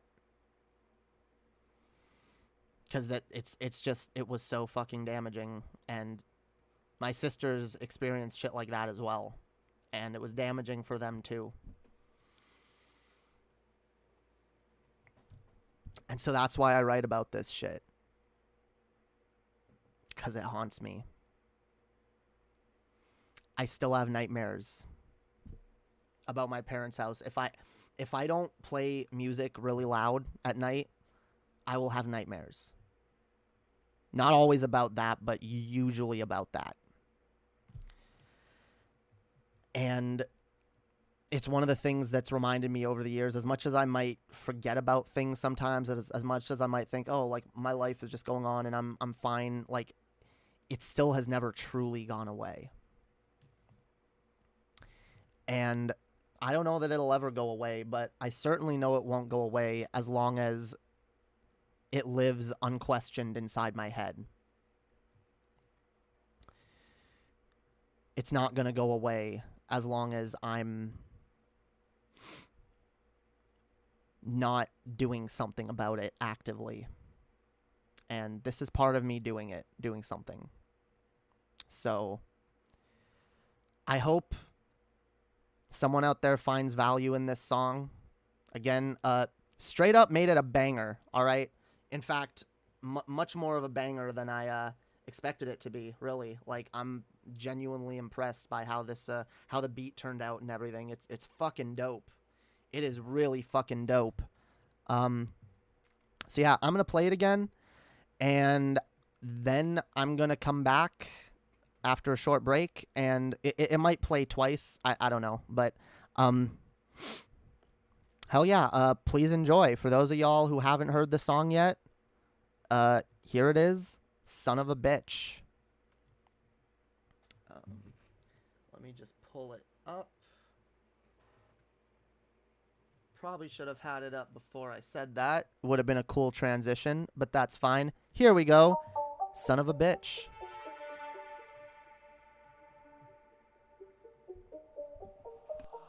I'm a son of a bitch. I'm a son of a bitch. I'm a son of a bitch. I'm a son of a bitch, yeah. God damn your righteous fucking plan, bitch. I ain't rich, I ain't what you wish. You will never be enriched. You're a leech, you're a fucking leech. You will never have no reach. What the fuck was there to teach? Learn my fucking own lessons. I'm my fucking own blessing. Who the fuck you messing with? Thought I'd never serve a diss. Mama ain't deserve no kiss. I'ma let her slit her wrist when I'm done. I don't wanna be a bad son, but you fucking made me one. Now I'ma take this fucking knife and my own damn life right here. I don't wanna be my mama. Too much drama, never saw the damn light. In this tunnel, I won't fight. I won't fight. I'ma fucking lay down, let myself drown. No one will save me anyway. No one will save me anyway. No one will save me anyway, cause I'm a son of a bitch. I'm a son of a bitch. I'm a son of a bitch. I'm a son of a bitch, yeah. I'm a son of a bitch. I'm a son of a bitch. I'm a son of a bitch. I'm a son of a bitch, yeah. I know angel bitch. I'm the devil you feared. Yeah.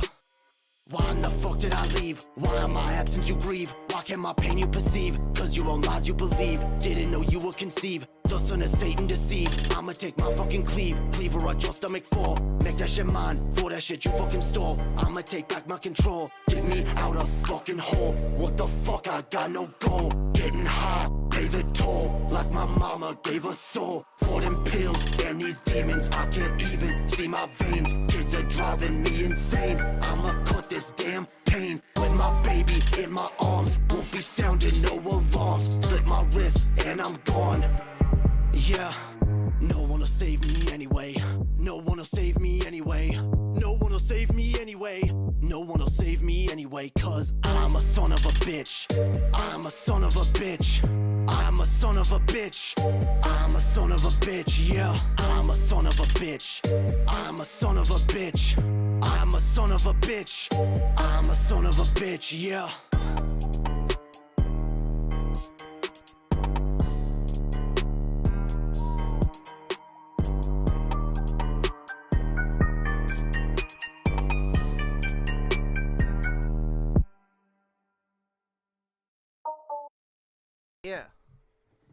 yeah.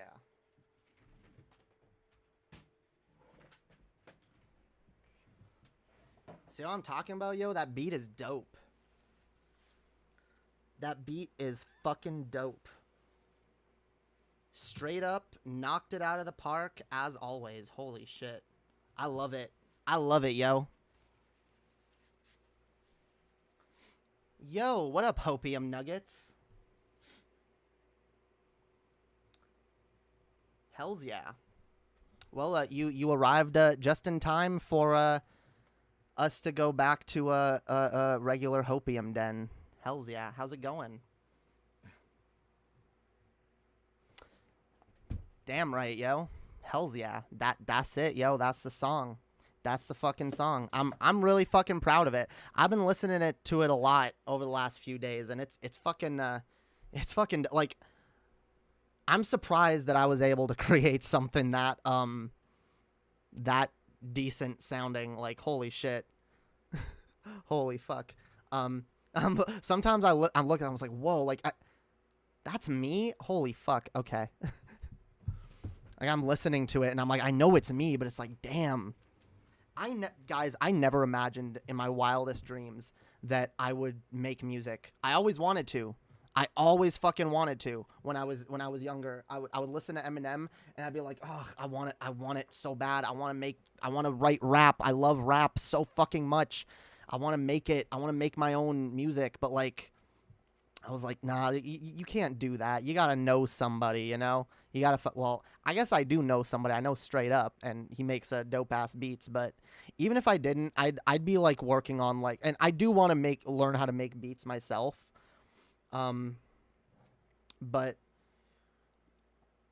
music, yeah, music is fucking dope. I love music too much to not like work on making music.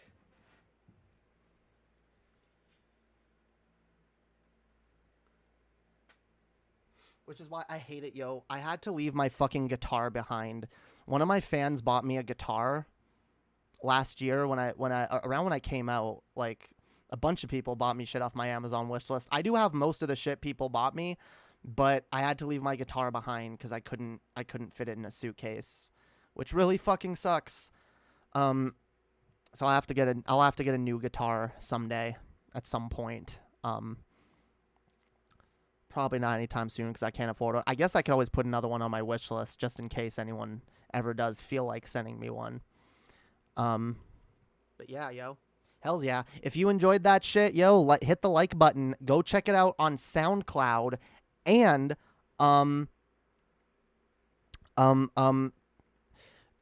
remember to check me out soon. It's not out yet, but, it's going to be out on, Spotify, Apple Music, Amazon Music, and a bunch of other shit. So you'll be able to find my songs pretty much everywhere where music is listened to. Anywhere you can stream music, most of the major streaming services, which is fucking dope. Yeah, it's gonna be real dope. Where the fuck? Because, oh, speaking of which, I actually forgot to finish doing this. I have to, yeah, it'll also go on YouTube Music. It'll go fucking everywhere. I guess this counts as the release of the song, right? Yeah, today. All right.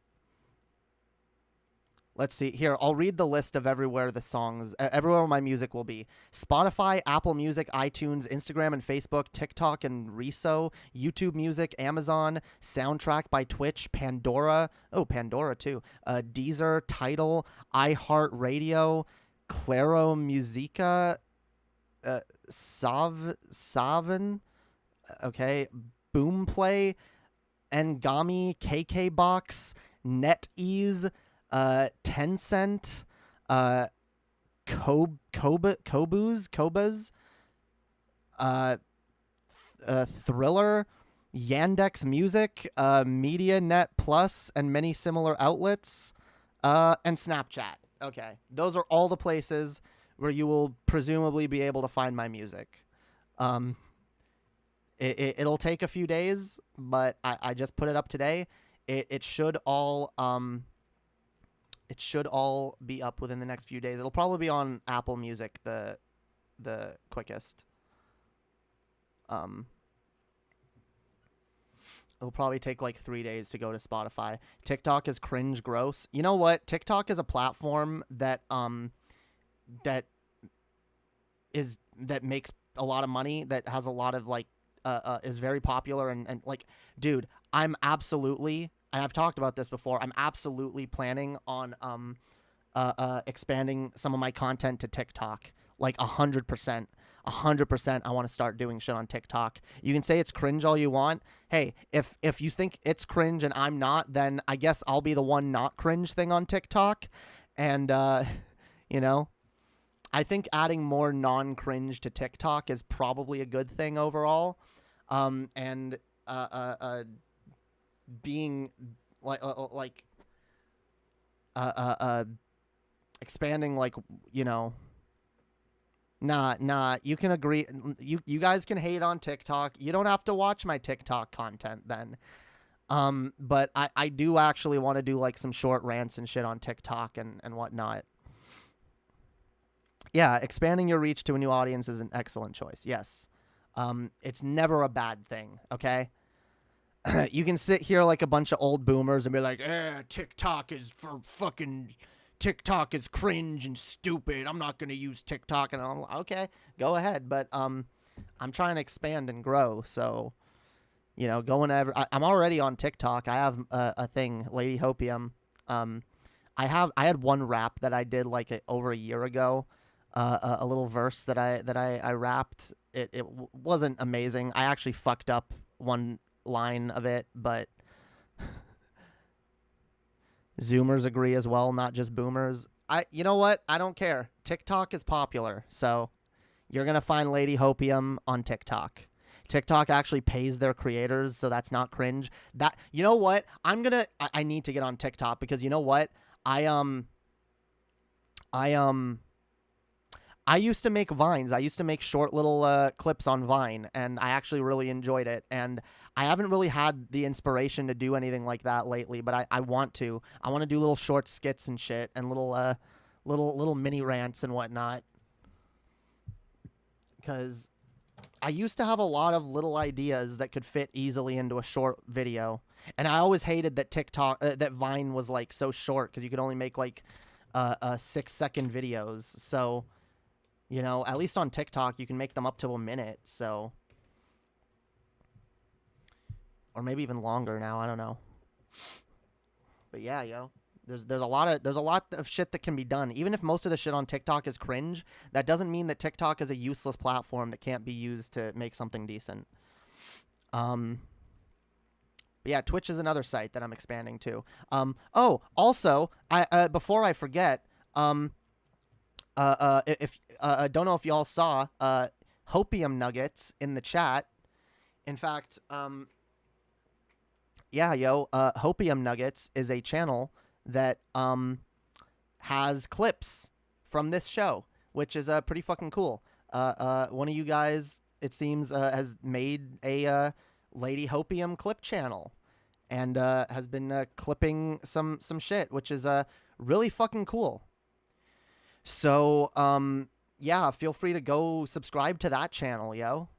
In fact, here, let me, you know what, Hopium Nuggets? I'm gonna trust you with this, all right? I'm gonna trust you with the wrench.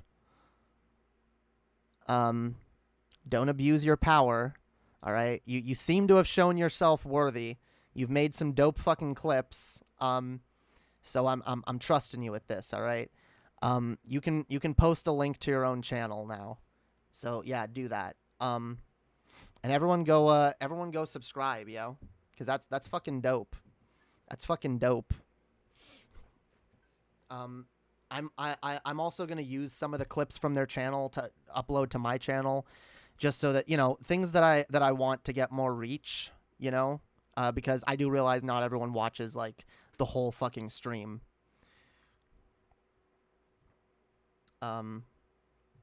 What?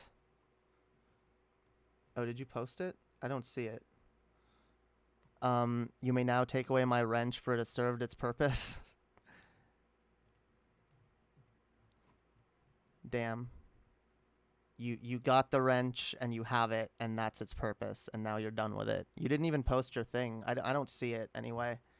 No, it didn't post. Are mods not allowed to post links anymore? God damn it. I gotta, here. I'll just post it myself, whatever. Oh, okay, you posted it. Now I see it. All right, yeah, everyone go subscribe to, yeah, subscribe to fucking, Hopium Nuggets, yo. Hells yeah. It's like it's like that one channel that Vosh has, like Coconut Island, you know? Except it's about me. So, hells yeah. Yo, what up, Openly Avoidant? I was listening to you while putting together dinner, so I couldn't say anything. So I gotta say it now. That was awesome. Did you say that song was inspired by a poem? I probably misheard. No, a couple of the lines, like two lines out of that song were like kind of inspired by some Manson lyrics. That song, that overall was just inspired by my some of my traumatic experiences, which I was like explaining earlier, like as I was going over the lyrics. Like I said, I would, the crux of it was like about the experience where I had to wrestle a knife out of my mother's arms while she was holding my baby sister. And so like there was a lot of like a lot of shit that went into like writing that song. And it's only a small piece. This song is going to be part of my album. And it's only a small piece of the picture that I'm trying to paint out of, you know, the abuse and trauma of my childhood. Because that's all I really know what to do with it, you know, is write about it, turn it into art, and maybe then it'll stop torturing me. And even if it doesn't, you know, maybe it'll help someone else out there. Maybe it'll be cathartic for someone else. Because I know listening to shit like, you know, Eminem's songs about his child abuse, you know, a lot of them, like Cleaning Out My Closet, My Mom, Insane. Oh my God. Insane is a, well, insane song. Probably trigger warning if you're going to listen to it. It involves, a lot of child abuse and child sexual abuse being referenced. But yeah, just listening to shit like that was very cathartic for me. And so I hope to maybe, you know, help. I hope my shit's maybe helpful to someone else out there who's gone through something similar. Do Canadians celebrate Labor Day? Yes. No, not May Day, though. I had never heard of May Day until someone brought it up. I was like, what the fuck is May Day? It's like, oh, it's an American holiday? Okay, whatever.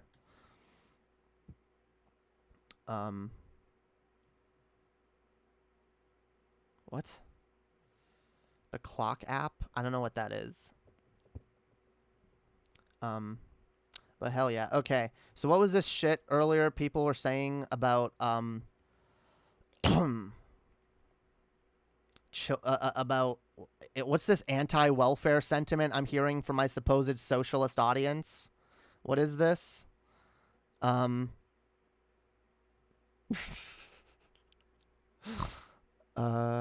is this? Yeah, who are you to decide that Netflix isn't okay for someone receiving government assistance? Fuck that. Yeah, you can talk about the library all you want, but like, you can't watch current shit at the library. And by the way, I was not just saying like people on welfare should be able to get Netflix specifically. What Zeta Null said here in the chat, living paycheck to paycheck is modern slavery. Changed my mind. I pretty much agree with that sentiment. Maybe not literally, but like, yeah. Living paycheck to paycheck is not fun. Most people can't handle it. Like, look, I grew up impoverished, okay? I can fucking handle it, okay? Most normal people, they end up in a place suddenly where they're living paycheck to paycheck. They're like, "Oh my fucking God, how the fuck do I survive? I'm gonna fucking shoot myself." I've literally lived with people who have like and known people who have like gone from being decently well off to having to live paycheck to paycheck, and they can't handle it, yo. They can't. They suddenly like want to fucking like lose it. You know, they act like it's the most fucking insane thing to ever happen to them, and it for some people it is, okay? It's not fun. Oh my God, thinking not everyone should get free money when they choose to not work is not anti-socialist. Socialism is originally an economic philosophies for workers, not welfare leeches. Well, I believe in a society that provides the bare necessities to its citizens. And I believe that welfare is a part of that. Especially because welfare is to help people welfare isn't to help people who don't want to work. Welfare is to help people who, for whatever reason, can't work. Like disability is for people who can't work. Unemployment is for people who lost their jobs and are seeking a new one. Okay? Netflix isn't a bare necessity. That wasn't my point. My point is that everyone should have the bare necessities and they should have a little room to breathe. Okay? I believe in giving everyone the bare necessities, but I also don't believe in hyper-policing what people do with that money. Okay? For example, if someone is receiving money for food and they're instead using it on video games, well, they don't get food then. That's a decision that they made. But at least they were given what they needed. And if you give them a little more than they need for food, then maybe they might, instead of spending their food money on video games, they might, not have to do that. And I don't think that's a horrible fucking thing.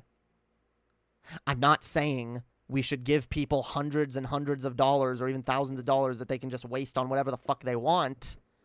But I'm generally for a UBI, and the general idea of a UBI is you put money in the hands of the people so that the people can spend it where they need or want to, and it helps the economy. Since someone else paid for it, oh my, are you really going to do the conservative meme? I paid for it with my tax dollars. You're using my oh my fucking God. Dude, you pay more money to the military-industrial complex than you do to someone's welfare. Do you know how much more the government pays for so many other things than for welfare? Like, what? Welfare, you're not paying for people's welfare, okay? Holy fuck. And by the way, if we started taxing rich people more and taxing shit like Wall Street, yeah, we would definitely be able to pay for more welfare programs, better healthcare, UBI, shit like that. Okay? If we start cutting the military budget, we'd be able to pay for these fucking things. Okay? Holy fuck. What is this antagonism towards poor people? You don't deserve even the slightest luxury.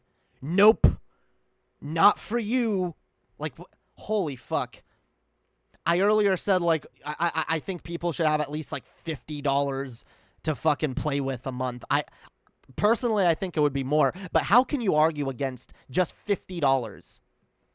How can you argue against, like, a monthly sum that's given in which an extra $50 a month is allocated for whatever the fuck? How do you actually fucking argue against that shit? Like, because, by the way, in a lot of cases, it won't even be spent for luxuries. For a lot of people, it'll be spent for whatever unexpected expenses come up. In America, it'll be probably spent on fucking medical bills or medication for a lot of people.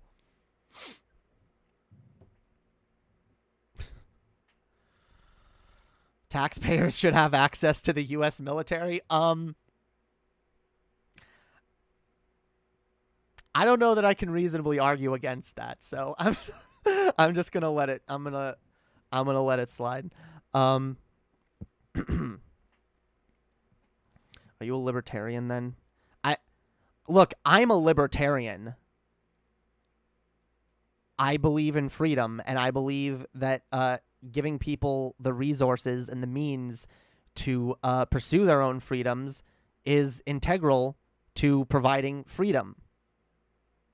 And so as long as we have a government, I think it should be used to provide those necessities to its citizens. And you know what? I'm going to make an argument. Spending money is a necessity in our society. Unless you want to be a miserable invalid nobody with no fucking friends and like no fucking like money to fall back on if ever you fall onto hard time. Like, holy fuck. I thought you were a socialist, Jamie. How am I not a socialist? I want a form of market socialism to start with. I want to decommodify several fucking industries. I want to decommodify everything, and I want worker-owned companies. I want workplaces to be worker-owned. I want the means of production to be owned by the workers. That doesn't mean by the way, in a society where the fucking means of production are worker owned and operated and everyone's paying their fair share of taxes and billionaires aren't hoarding all the fucking wealth, will be the government would be making more in taxes, and we'd be able to afford a lot more social programs. Wait, do you think that just socialism is just being anti-government or some shit? I'm a market socialist. I used to call myself a libertarian socialist, but have small disagreements. I mean, I would call myself both a libertarian socialist and a market socialist. I probably switch between the two depending on where I'm specifically at on a given day. But I do want to retain markets on some level. Absolutely. At least at first, we have to. You'll never convince a society to like get rid of all markets. That's why we need to decommodify necessities. Which, by the way, if we have a society where everyone has the necessities, well, no, I'd still fucking advocate for a bit of a UBI aside from that. I still would. I don't know what the big fucking deal to that would be, because there will be people, like homeless people exist. They're a problem. They're not going to go away. I don't know why people think just telling people to just get a job is ever going to have an effect on some people. Some people it just won't. And by the way, here's another factor. I know a lot of people say, oh, well, those are mentally ill people, and if we fix the mental health infrastructure, that problem will go away. No, it won't go away. It'll be lessened, but a part of mental illness is the ability or the lack of a desire to even get help for that illness or to even recognize you have it. So a lot of people that certain people look at and they're like, they just don't want to work. They're people who are too mentally ill to work and too mentally ill to even recognize that they're mentally ill, and they end up living on the streets. I'm fine with some cash welfare if it's popular. If not, then if it's not, then it shouldn't exist. What? What's this appeal to popularity? You're fine with it if it's popular? Honestly, it's probably not going to be popular at first because you're going to get a lot of people being like, ugh, why should people with no money and no jobs have any extra spending money? But I'm not okay with that. I don't like that argument. I think it's a bad argument.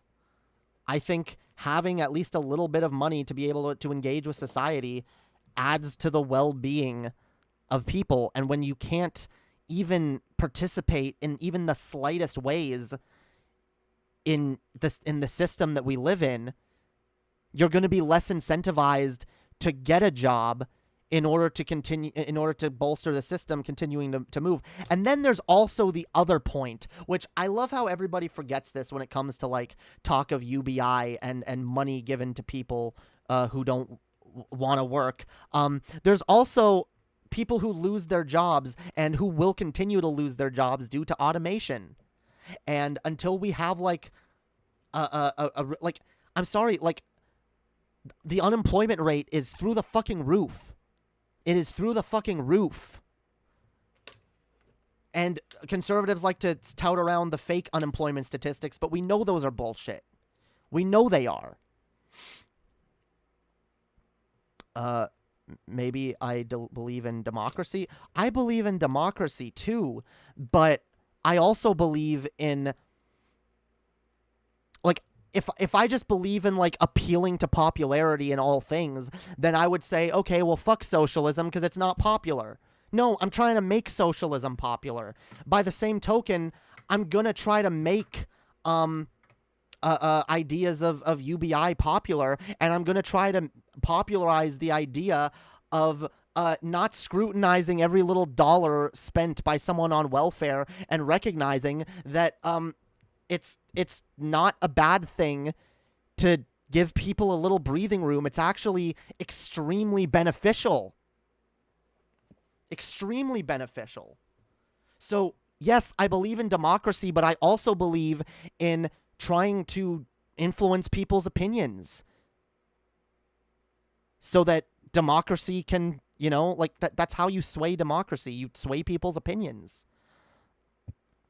I told you I don't like it, but I'm fine with it if it's the people's verdicts. There's no contradiction there. Well, like, why don't you like it? I don't understand why giving people a little bit of breathing room, and I'm not even settling on a dollar amount here. I'm just saying a little bit of breathing room. Like, if your disability check is like it's been calculated, here's, okay, for everything you need, we're going to give you $1,200 a month, okay? Give you like $1,250 just to be safe. Not even necessarily so you can spend it on luxuries, but just to be safe. Who knows, like, prices fluctuate. Shit goes up and down. Again, people need breathing room. The idea of a safety net is to give people a safety net. I want to give a safety net to the safety net, you know? I want there to be breathing room in all of this. I want this to be a system where, like, people are actually taken care of. And by the way, even with like an extra $50 allocated in for some breathing room, that's still not a lot. And that goes pretty fucking quickly. And then you're left sitting there thinking, well, what do I do now? If you can get a job, you do that. Or if you can, like, do something like a gig job where you can get a little bit of money, you know? That's what I do here. This is like a part-time, like, gig job for me. Like, you know, well, it's not. I do it like it's a I guess it's still a part-time job, but I do this regularly and I get paid like it's a gig job. Cuz I get paid in tips. I guess it's more of like a tip job, you know, like I get paid in tips. Which, by the way, Streamlabs link in the description if any of y'all want to tip the lady Hopium. But yeah, what role would charity have in your society? I'm glad you asked. Here's my thoughts on charity, guys. Shouldn't exist.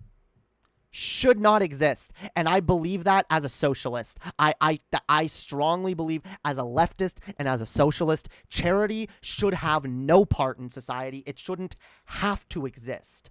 Because, by the way, charity is when a lot of working class people who don't have a lot of money of their own have to contribute to the poorest of society. And sure, the rich contribute a little bit, but it's to get tax breaks, okay? Like, charity shouldn't have to exist. People shouldn't be that rich. There shouldn't be the wealth inequality that there is. And in my ideal society, everything that would be taken care of by charity, like charities for homeless people, or charities for mental health, or charities for trans people, or charities for women.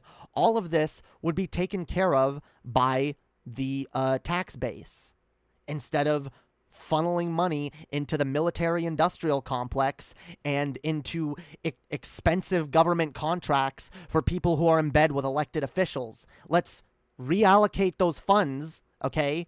And because I do believe in taxes, okay? I believe in, we should all pay our fair share in taxes, but that money should go where it's supposed to fucking go. So in my ideal society, we would not have charity. Now, I want to make it clear. I am not denouncing charities as they exist now. In our current society, they have to exist. Like, a lot of people would suffer without them. But in the direction I want to move towards, no, we wouldn't need charities.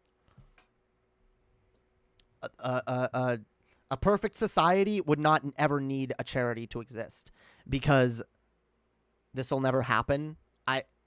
Maybe not, but what I want to do at the very least, we may never get to the point where there is no charities, but I do want to lessen what's put on the backs of these charitable organizations. I do think a lot of it should be government funded. There's a lot of shit that, by the way, was once just charitable organizations that later the government does start programs based on, For example, I guess this is this is an example, like a whatever you want to say on it, whatever your opinion is on the matter, what's affirmative action, right? There are actually multiple forms of affirmative action that were once just charities. Like, people would like start charities for, like, oh, send a black kid to college, send a woman of color to college, and then it's like, then they start being covered by, like, government grants. Ideally, I would like to do more shit like that.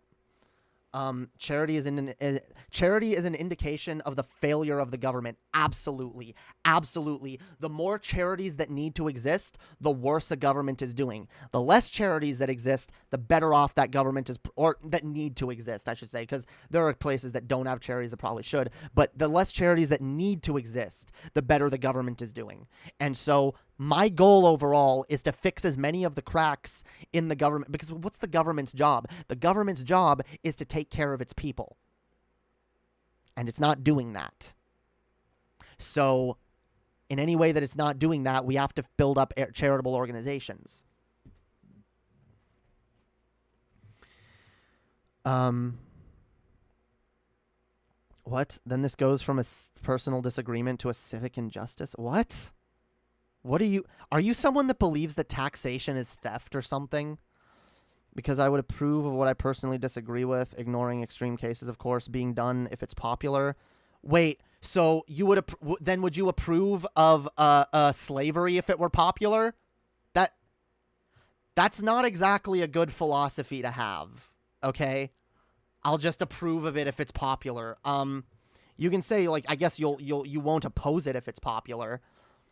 But, like, no, if you're, like, absolutely morally opposed to a thing, then you're going to be morally opposed to it. I just don't understand why you're morally opposed to it.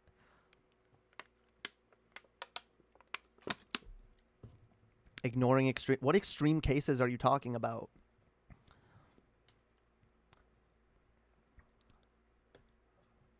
Oh, okay, so that's what you mean. Okay, I get that. Okay, now I get what you meant there. So barring extreme cases, you go along with what the popular... That's still, like...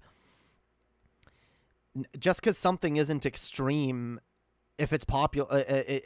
just because something popular isn't extreme doesn't mean it's not bad. So I... Like... That's kind of an inconsistent internal logic there. No, I believe that giving people the bare minimum with a bit of breathing room is I believe in it morally. I believe in it philosophically, I believe in it. So you don't believe in democracy then? I believe in democracy. I think democracy should be used and adhered to. But if democracy pushes a country in a way that I disagree with, I'm going to speak out against it. I'm still going to stay morally opposed to it. I'm not going to approve. Okay? If a conservative government gets in office that starts banning abortions and that becomes popular, I'm going to be fucking out here speaking out against that and say, no, fuck you. That's horrible, and it shouldn't be happening. And by the same token, if you really do believe that there's some huge, like, injustice being done by giving people on welfare a little bit of breathing room, then you would be morally consistent to speak out against it, would you not? You can say you like democracy all you want, but, like, democracy, and democracy, look, yes, I like democracy. I want to use democracy to get better policies implemented. However, I also don't like just defer to democracy in everything. Democracy is a valuable tool and it's a good system. It's probably the best system that we have for governing over ourselves, if we were able to do it properly, that is. But that doesn't mean that it's like some unassailable thing that like democracy rules above all and what the people say is always right. What the people say is not always right.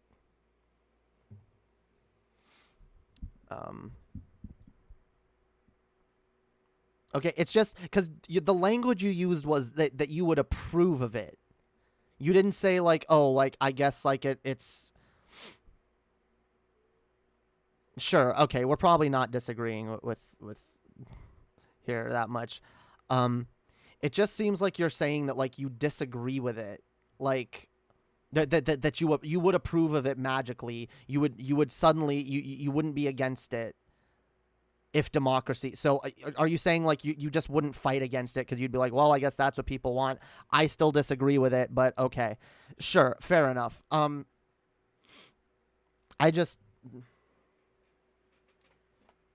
I don't know. I think welfare is valuable, okay? And I think it's a good thing overall. I want a welfare state. I do. I want a welfare state. I want a state where everything you need is provided for you. And, you know, maybe even a little bit extra. I'm not saying we should give people all the luxuries. Like, holy fuck. Like, this is the same argument when it comes to giving people UBI so that they have, just so they have a basic subsistence living. Yeah, the argument is like, oh, people, if you give people money to not work, then they're not going to want to work. And you go like, but no one wants to live paycheck to paycheck. They're going to want to get a job so that they can have luxuries. They're going to see their neighbor has a new car. They're going to want it too. They're going to see, like, you know, the new video game console just came out. They're going to want that too. They're going to go work. They're going to do something to make money so that they can do that shit. And that's fine. But I especially want a system that helps prop up people who are living on like tip jobs or gig work, you know, shit like that. Especially in a bad economy when people aren't able to make a lot doing that shit. Believe it or not, there was a time when I used to consistently get more donations doing this. Why do you think I'm not right now? It's because a lot of people are going through really shitty economic times. I don't even like asking you guys to donate because I realize everyone's in a shitty fucking place. I'm not the only one.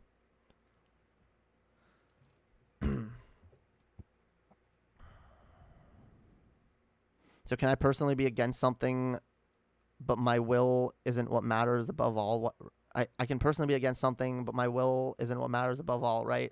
Okay, if that's what you mean, like, yeah, okay. I get what you're saying. Tip job sounds funny. A tip job. Oh my God. Okay. I get it now. A tip job. I'm gonna have to drop out of this conversation. It's too painful. Sorry. Yeah. You know what? I'm just gonna move on from this topic. Honestly, I'm gonna move on from this topic because yeah, it's going nowhere. So how's everyone in the chat doing? New topic, y'all.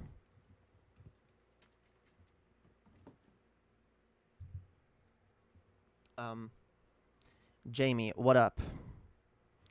Oh, did you ask me something earlier that I didn't read? I think you did. How much of chat banter should be allowed to be left in at times during video reaction segment? You talk to chat for a bit, and I ask myself whether to cut it out or leave it in. How much is acceptable? I would say if it's relevant to the clip, leave it in. But if it's based on something entirely different and it doesn't like add anything to what I'm already talking about, then it probably doesn't need to stay in.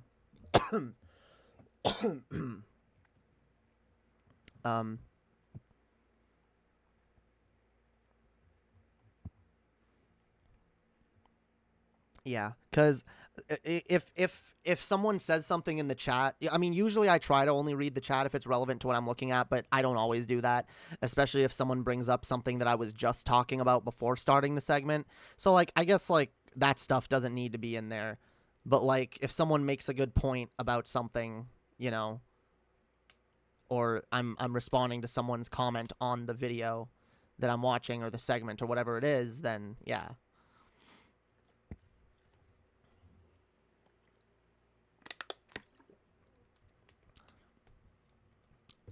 I don't even remember what your point was, but it's kind of pointless at this point.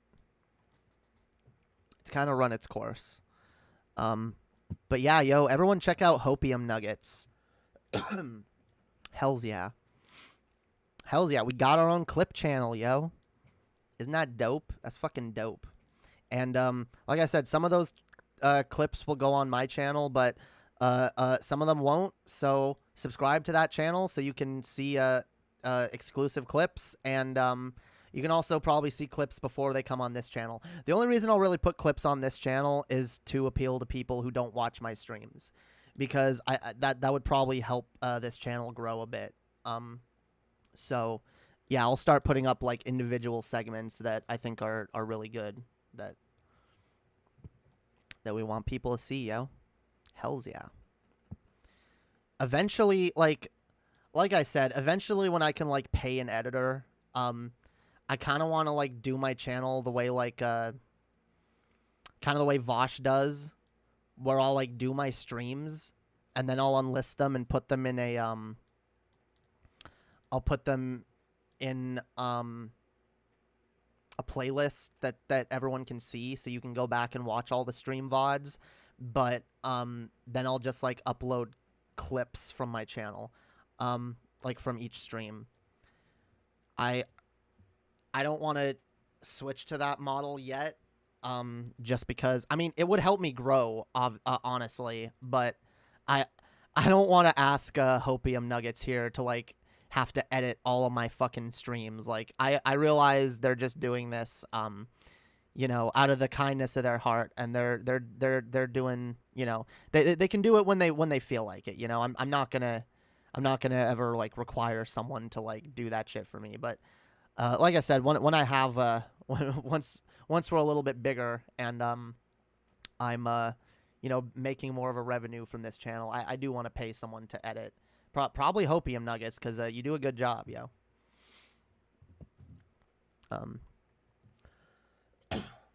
I can't make any promises right now, obviously, but topic idea: boundaries of religion expression for medical empirically verifiable things. How much do we allow religion cults to make claims that are untrue if they collect no money, etc.? Honestly, this is one of the reasons I really like TJ's idea about about an organization whose job it is to specifically monitor and censor harmful misinformation. Because, look, religious people have a right to their opinions. They don't have a right. Yeah, Ministry of Truth. They don't have a right to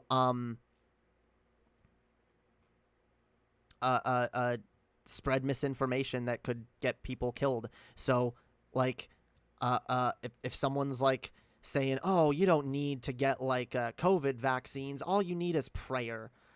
Yeah, I don't think that should be allowed. I don't know, guys. I really, you'll have to convince me of why that should be allowed. Because there have always been limits to free speech. Did you miss the premiere? Yes, I did that earlier. What up, Beth? Hells yeah. Welcome. I want to establish a Ministry of Truth in my monarchist enclaves. No, okay, it's not a Ministry of Truth, guys. That term like muddies the water. What it would be is it's a hell yeah, you can go back in the stream. The first half of the stream was the premiere and then me talking about it and then the premiere again. I played it twice. So you're a Tolkienist? A what? No, I don't want a Ministry of Truth. What I want, and again, the exact specifications that TJ laid out are very important, and I agree with all of them. It needs to be an organization that is answers to science. It answers to what is scientifically proven, and anything that is censored or taken down needs to be backed up with facts and science. It needs to be demonstrably, irrefutably backed up. And if it can't be backed up, then it is something that this organization would have no jurisdiction over. For example, okay, and by the way, I don't expect that this organization would ever reach to this level because they would have to, it would mostly be used in emergencies, so COVID, right? I guess the difference would be you can say that you don't think COVID is harmful, or you don't think it's a big deal, or you don't think it's necessary to wear masks. What you cannot say is that masks are ineffective and it's been proven that they don't work, because this can be scientifically proven the opposite, you would then be, what you said would either be censored or it would be an addendum would be added, like what they did with Trump's tweets, where they put a little warning to let people know that this is not true, and to show the actual facts and to show the research and the data that was used to arrive upon these facts, okay? So all of those things would need to be in place, and it could only be used in situations where the misinformation being spread causes some harm, like the loss of life. And you can prove that that is the case when it comes to COVID. So, for example, you couldn't even use it to stop, like, evolutionists from saying that God used evolution to create the planet and it wasn't, or that God created the planet and that evolution is bullshit. That wouldn't, because you couldn't, like, you would have to be able to prove that that is causing harm, that is causing the loss of life or something, or disease to spread. I guess you could kind of make an esoteric argument for it causing harm. It does cause harm, but like if you can't show like substantial, like demonstrable physical harm, then it wouldn't be used, right? So I guess if a religious organization was saying, you know, God's gonna protect his true followers from COVID, that can't really be proven one way or another. If a religious person is selling a fake holy water or whatever, or some kind of like special oil or whatever, and saying, this is the new COVID cure. This cures COVID. Buy this, buy our magical holy water and get your COVID cured. That would fall under, well, I think that would already be fraudulent, wouldn't it be? But yeah, or if they're just saying like, yeah, just go to your church and get the pastor to spritz you with some holy water and you're cured. That's demonstrably false, and you can show with evidence that that's false, and so we would do that, right?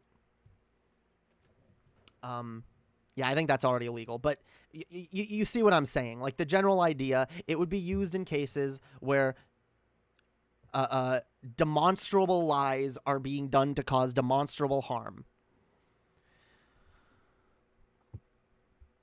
Not with religion, it's not. How do you think Scientology is? No, I'm saying literally selling fake COVID cures, like selling holy water as fake COVID cures. I'm pretty sure that, I don't know. I think someone did try to do that, and they stopped at some point because I think they were sued.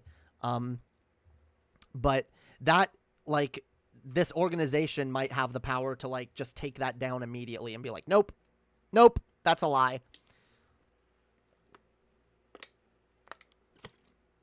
But again, I would only be in favor of it if all of those specifications were met, okay? It needs to be an emergency-only organization that can only be used in the cause of actual harm being done by the spread of misinformation, an actual disaster or emergency, like a nationwide emergency that is, due to misinformation. And also, see, the way I've described it too, it also, because someone made the concern of like, oh, what if someone used it, what if the government used it to stop any of the theories about the Iraq war and use it to spread lies about the Iraq war or the Afghanistan war or any of it. The nice thing about this would be, the caveat is that if they are going to use this, they have to show the proof of what they are debunking. They have to show all of it. So in the situation where the government is saying, oh, yeah, no, there's weapons of mass destruction. There's weapons of mass destruction. We know there is. We think there is. I mean, there probably is. Okay, show us your proof. And if you can't, due to national security reasons or secrecy or what the fuck ever, then you can't use that service to censor misinformation about that. Right? That's the beauty of this. If it's actually done the way me and TJ are describing it, and this is like one of the few things, like, I'm surprised, like, me and TJ are completely aligned on this. Like, I 100% agree with his the way he laid it out. And he did a follow-up video recently where he talked about it, and talked about a lot of the concerns to it, and I think he did a really good fucking job. Now, look, that's not to say that the system that me and TJ are talking about specifically will come into law or will happen the way we described it. But if it does, I would be for it. But it needs those caveats. If it doesn't have those caveats, then fuck that, I'm against it. All right? Just as much as any of you guys are against it. They clamp down on COVID, but the general precedent is you can. Sure, but again, if there's laws in place, does he apply this to every Tom, Dick, and Harry, or only business and organizations? I mean, I guess this would be like anyone who's like trying to speak on any level of authority about COVID, I mean, if you see, here's the thing, if it's taking down like companies that are saying it, then when regular people say it without evidence to back it up, it'll be like, well, where's your evidence? And it's like, oh, here's a site where I read it on, and you look and it's like, this site has been fact checked by the fact checking organization, and they actually have all the information right here that you can see this is not true. So even if that's as far as it goes, it would go a long way towards stemming the tide of COVID misinformation. But yeah, sure, there's a precedent, sure, but if it's set up in the way that I've described, then the precedent will be set, but it can't be misused in that many ways. I mean, anything can be misused, but like, that's why you try to put a lot of countermeasures and checks and balances in place. But yeah, no, it is more important to target companies rather than individuals. And yeah, any false news sites or whatever that try to say this shit, they'll be the ones fact-checked. And I mean, maybe if someone posts it on their own individual Twitter, it could be like reported. But I'm not. First of all, I never once suggested people being thrown in jail. Especially not regular people. No, if regular people are just spreading this misinformation that they heard elsewhere, no, it should just be taken down. I don't even want them to get a fine. Now, if a big organization or someone with a lot of influence and authority is saying this knowingly, and it can be proved that they are knowingly spreading this misinformation, yeah, I think they should face legal repercussions beyond just being censored. But that would have to do with like someone who's speaking from a place of any kind of place of authority and trying to like knowingly, because a lot of regular people, you can't prove that they just didn't hear it from someone stupid, but like some big organization talking this shit, how do you take down speech? I'm talking about the internet here.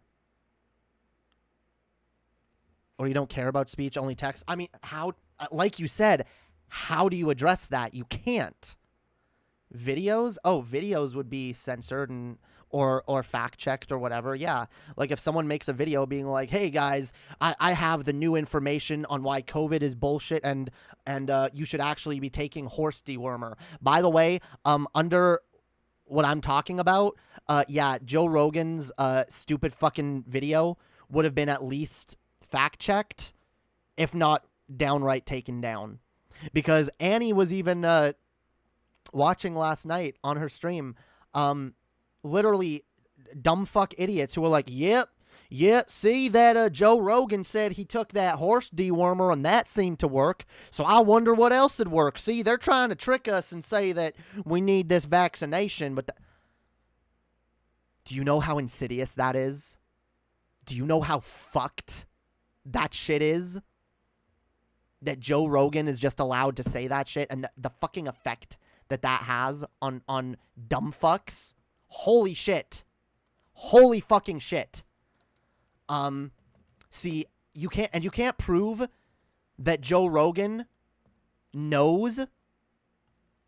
You can't prove that Joe Rogan knows that this is bullshit. Maybe he took it and had a placebo effect and thought it actually works. I severely doubt it, especially because he looked like fucking death in that video. And if he was feeling good, it must have been because he was high off something.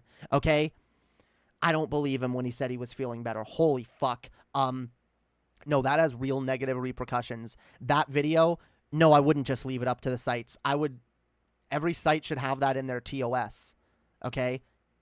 That at the very least, they put some kind of fact-check disclaimer on any video that talks about shit like this and spreads misinformation. Abso-fucking-lutely.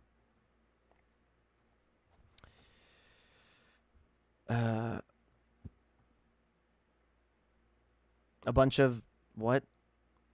Idiots, I don't know, are shitting their guts out and dying from it, so that alone makes me smile. Nah, you know what? I don't delight in people. You know what? Like on a visceral level, on like a karmic justice sort of level, I'm like, yeah, conservative ass fucking chuds getting what you deserve, whatever. But on like a personal level, on a human level, I don't want people suffering. Because, by the way, I view the dumb people, just like I view the dumb people who blindly follow conservative politicians, to be mostly victims of the people who are preying upon them and causing them to act against their best interests. Same way I view a lot of religious people. Okay. Yeah, I view the idiots who buy into this anti-COVID rhetoric, this conspiracy theory, which, by the way, conspiracy rhetoric objectively affects like people with schizophrenia disproportionately. Okay, I know schizophrenic people. All you got to do is suggest something to them, and they're with it. They're like, oh, now that you say that, and like you can't convince them otherwise after. So there are legitimately people who are being preyed upon with this. It's not good. It's not something we should be accepting in our society. And by the way, when people talk about freedom when it comes to like vaccines and whatnot, what about my freedom, bitch? What about my freedom to not be living in under lockdowns for the rest of the foreseeable future? What about everybody's freedom to not be living in lockdowns for the foreseeable future? What about our freedom to go out in public without being exposed to COVID because idiots don't want to get fucking vaccinated or wear their fucking masks? Okay? This is about the freedom of everybody. Okay? And again, when it comes to like the free speech thing, there are already limits to free speech. You can't yell fire in a crowded movie theater. You can't do it. You can't yell bomb on an airplane, and you can't run around and spread lies about a deadly fucking pandemic. Okay? You shouldn't be able to do it. Just like you also shouldn't be able to go up to random schizophrenic people and say, hey, did you know gravity ended yesterday? Yup, we can all just fly now. You can jump off a roof and fly. Like, that would be illegal too, by the way, if you could prove that someone said that knowingly to a person that they knew would go and jump, right? So there's already limits to free speech. We're just talking about extending it to the internet and to like this specific problem of misinformation that has a real toxic effect, a deadly fucking effect.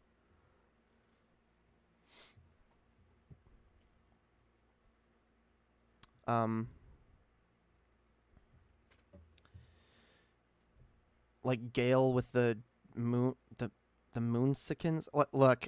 Gale isn't hurting anybody, although people are hurting Gale. And I think the people that are knowingly fucking with Gale, that's kind of fucked up. I don't know that it should be illegal necessarily. I think she should definitely be able to sue them, but she never will because she's not in the right frame of mind. Maybe if she ever got to the right frame of mind, I would say that, yeah, she should be able to sue every single fucking person that's been fucking with her over these years and benefiting from it. That is really fucked.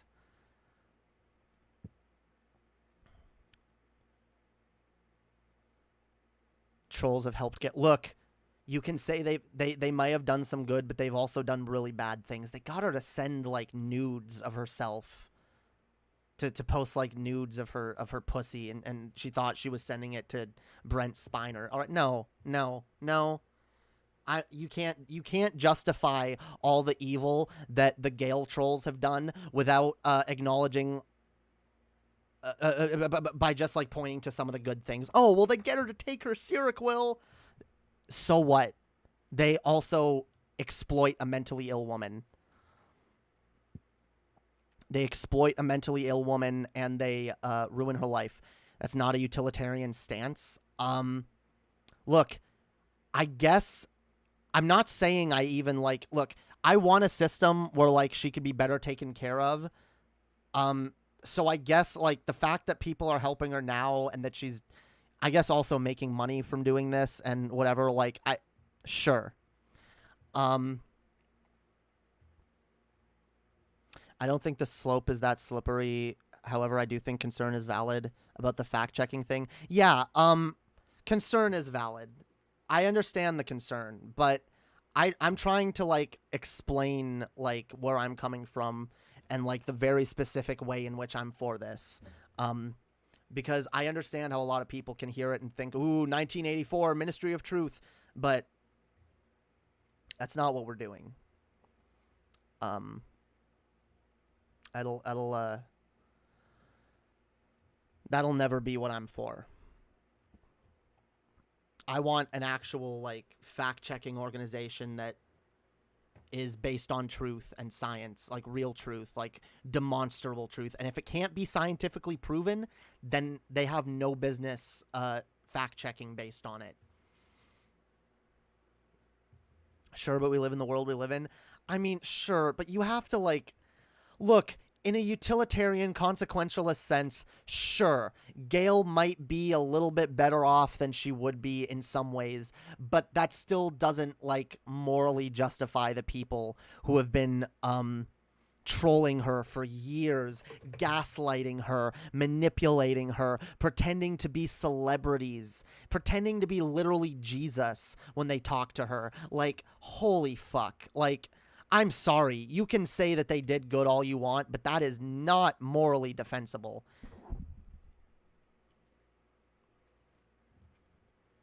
The bad shit they did is still, it still happened, okay? And it still is not defensible. Once again, no, not according to you. I'm not making any prescriptions. I'm passing moral judgments. Utilitarianism has nothing to do with passing moral judgments. Okay? I'm not even saying it needs to stop. I'm saying if she ever gets in the right frame of mind, she has every right to sue them. Absolutely. She's better off, but it's wrong. Yeah. There are a lot of people who are better off in situations that are still wrong. Yeah. I told you earlier, you guys, about my little sister who's with my abusive parents. She's still better off with them than living on the street. But it's still wrong that she's in the custody of abusers. See what I'm saying? Yeah, I don't want her on the street starving. Just like I don't want Gail on the street starving. But I wish there was a better fucking, and there probably could be, a better fucking alternative. Maybe if some people who actually have her actual best interests at heart were to be able to gain some influence over her, that would be preferable. Yes. I can be morally opposed to something and still prefer it to an alternative. So you're saying it's icky. Yes, it's extremely icky. And again, by the way, like, you're talking as if that's the only alternative, is them doing what they do and making her a laughingstock, but a laughingstock who at least makes money on the internet and at least takes care of her mental health on some level, which I'm not even convinced that they didn't just start doing that because people were calling them out for how fucked what they were doing was. And they started being like, okay, no, let's actually, like, bitch, whatever. I guess if it's good, it's good. But, like, so it's not ideal, not correct, but justifiable considering the alternatives. Okay, yes. That's my position. Tentatively justifiable. I'm still not convinced that there's not a better alternative that couldn't be found for Gail. And again, this is why I want better mental health care for everybody. Gail deserves reparations. Yeah, yo. Gail deserves... She does. You know what? Whatever... Because I'm not convinced that... what's his name? Whatever the dude's name is. I'm not convinced that he hasn't benefited monetarily off of Gain himself or themselves or whoever the fuck is trolling her. But yeah. Zach Knight. Yeah, dude, Zach Knight. / Jesus / Vladimir Putin / whoever else the fuck he pretends to be. Brent Spiner. Just think it, like, when you describe it, dude, when you describe they're all MAGA-tards too. Oh my god, that makes it even worse on some level. Like, when you like, of course they are. No, it doesn't make it worse because of course they are. No leftist would be able to do this to Gail and, like, call themselves a fucking leftist. Okay, you have to be a morally corrupt piece of shit. Jeff Holiday is a patron of Gail. Whatever. He's trying to support her. I'm not going to denounce that. you guys know I despise Jeff Holiday and I view him to be a disgusting human being, but I can't really denounce that action because I can only assume that his reason for supporting her is to actually help her and make sure she's able to take care of herself and whatnot. So whatever. I'm not gonna shit on her patrons. I'm not gonna shit on the people who watch her, but I do think the overall situation is very kind of fucked. Just like I think the Chris Chan situation is really fucked. And I don't think it should be the case. I think, and this is why we need to have better support systems for mentally ill people so they don't end up on the internet being exploited by people online. It's really fucked. It's really, really fucked. Anyway, yeah, we'll probably go for about 10 more minutes, then we'll wrap this shit up, yo. I don't know, I don't trust him. No, I don't trust him either. I don't like Jeff Holiday in the slightest. You guys can go back and watch my streams about Jeff Holiday. I've talked about him. I don't like him at all. Well, it's over now. He's in jail. Is he? Is he in jail? Good, he should be. What he did was illegal and horrible. Are you talking about Jeff Holiday? Who are you talking about? Who's in jail? I never saw the Appeal in the Gale stuff. I mean, I don't know. Some of the shit she said was kind of funny. Talking about giant penis-shaped lasers in space, and how Jesus was on the space station with her men and forced them all to get circumcisions, and then they got shot with the vagina butt ray. I mean, look, it's silly. There's a reason people watch it, okay? But I don't feel good watching it. I don't feel good laughing at it. I don't. Oh, come on, that's funny. No, I said it's funny. But, like, I would feel much better. Like, I would feel much better laughing about that shit. No, I said I found it funny. Yes, I found it funny. But I feel better. I would feel better laughing about that shit if I didn't realize that the only reason she's doing all of this is because she's being extremely exploited and gaslit and manipulated by people. You also didn't make it clear. Who'd you just say was in jail? I wish I had a vagina butt. I mean, look, it's silly, but it's goofy. It's also kind of goofy on like a very like childish level. Delay, there's a delay. Well, you still haven't said it though. Who's in jail?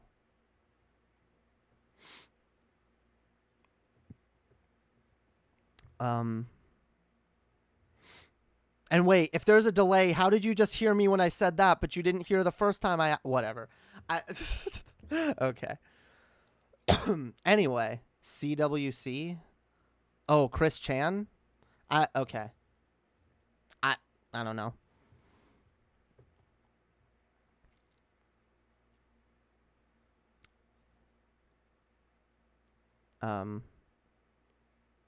Okay, you were talking about Chris Chan. All right. And by the way, don't misgender Chris Chan. You can say that you can believe in your heart that you don't think like they're a legitimate trans person all you want, but like you don't know that. You don't know that, okay? You do not know that. If Chris Chan believes they are a woman, if they say they're a woman, then they are, okay? Woman is something you identify as. I don't like trans gatekeeping at all. I don't care. I don't fucking care. I don't care if Donald Trump comes out tomorrow and is like, "Hey guys, no, I'm trans, guys. I'm totally trans. I'm a woman now. I want to be referred to as she, her." No, guys, I'm serious. Or or if like Steven Crowder did that or whatever, I'd still be like, call him she, her. I don't care. Call them she, her. I don't care. I just don't care. I believe it's best to just go by what someone wants to be identified as, whether you agree with them or not. All right? It's the respectful thing to do. Jacob's on crack. Yeah, little bit. He does tend to be from time to time. It's cool. He's cool, yo. By the way, y'all, if y'all have been enjoying this fucking stream, Streamlabs link in the description down below. Y'all can donate. You know, all your donations go towards helping me buy groceries and whatnot, and it's much appreciated. Also, thank you to all my fucking patrons, yo. We got a decent number of patrons on the first month of the new Patreon. Consider joining that too. But they're literally chuckling in your example, so shouldn't they need to appear sincere? The thing is, you don't know what's going through someone's head. You don't. And my point is, even if you perceive someone as not being sincere, you don't know what's going through their head. You don't know how sincere they are. Maybe in their mind, the only way to cope with this thing that they viewed as so ridiculous their entire life is to laugh and be like, yeah, I'm a woman now, guys. Hey, I guess I'm a woman. I'm a woman now. Like, whatever. Like, I'd rather, when it comes to, like, I'd rather just be charitable. I'd rather just, like, you know, be like, you know what? Okay, you're asking to be identified as she, her. So that, okay. For whatever reason, because I do believe that someone has the right to be referred to by certain pronouns for whatever reason they want to. You don't need to know their reason. It's as simple as I want to be referred to as she, her. Okay, got it. Yep. Refer to me as he, him. Okay. Yep. They, them. Sure. Not a problem. That's what you want? Okay. Yeah, the reason is, nope, don't need to know why. Don't care. Don't care. Because, see, if we normalize the idea of, like, making trans people explain themselves and, you know, we're playing into the conservatives' hand at that point. No, but it could be an obvious grift. Look, if you think someone is obviously grifting, I mean, again, with someone like Chris Chan, it's really hard to tell because Chris Chan is really mentally ill. Like, really mentally ill. If I were a billionaire, I'd give you a lot of monies, Jamie. Well, that's why we got to expand into that billionaire audience, yo. We got to expand into that extremely niche leftist billionaire argument. Yeah, leftist billionaire niche, yo. The billionaires that realize that they shouldn't be billionaires and are ashamed of themselves and are like, I want to give. Nah, there's millionaires that are like that. I don't think you can get to being a billionaire without being a morally corrupt person. You have to have some kind of moral depravity, some kind of disregard for your fellow human. Because in general, you don't make that much money without cutting some corners or doing something unethical. I mean, holy fuck, there's no ethical consumption under capitalism in general. But who do you think is doing the most unethical shit? It's the billionaires. And this is why I'll never have any billionaire supporters. Hey, I am pro-millionaire, though, okay? If you're just a millionaire, you know what? You can be a millionaire. I'm not against millionaires. Be a fucking millionaire, okay? Yeah, a lot of people are giving Hassan shit because he bought a house. You know what? Buy 2 houses. I don't care. You know what? You're still not causing nearly as much trouble as the billionaire class. The billionaires are the problem. And should Hassan pay more money in taxes? Yeah, Hassan even believes he should pay more money in taxes. And to a further point, at least he actually pays them. He pays more on his taxes than billionaires do. A lot of billionaires anyway. So, yeah. Fuck shitting on rich people on the left, okay? Hell yeah. See, Vosh knows what's up, yo. You got to defend the leftist millionaires, otherwise they won't ever become part of your audience, yo. Yeah, I'm under no such delusions, by the way. I'd equate it to an alleged rape victim. Even if you're 99% sure that they're lying, you shouldn't harass them and call them liars. Yeah, exactly. You know, If someone says they're a rape victim, okay, until proof has come out to the contrary, they say they're a victim, so listen to them. But I know what some people might say, that they'd say, oh, well, that means believe all victims, which I'm not saying. So I don't know that it's quite analogous. I do think believe most victims until proven otherwise, though. But yeah, I guess believe all trans people unless proven otherwise. If they can prove to you that they are not, if you know, you can prove by some means that, oh, this person is definitely acting in bad faith and lying, and you can prove it, then I guess expose them. But like, until you've actually exposed the person for that, like in any substantial way, it's just best, like, for the sake of all trans people, it's best if you just don't, right? It's best if you just refer to them as they prefer to be referred to. Yeah. This one's on the house. What?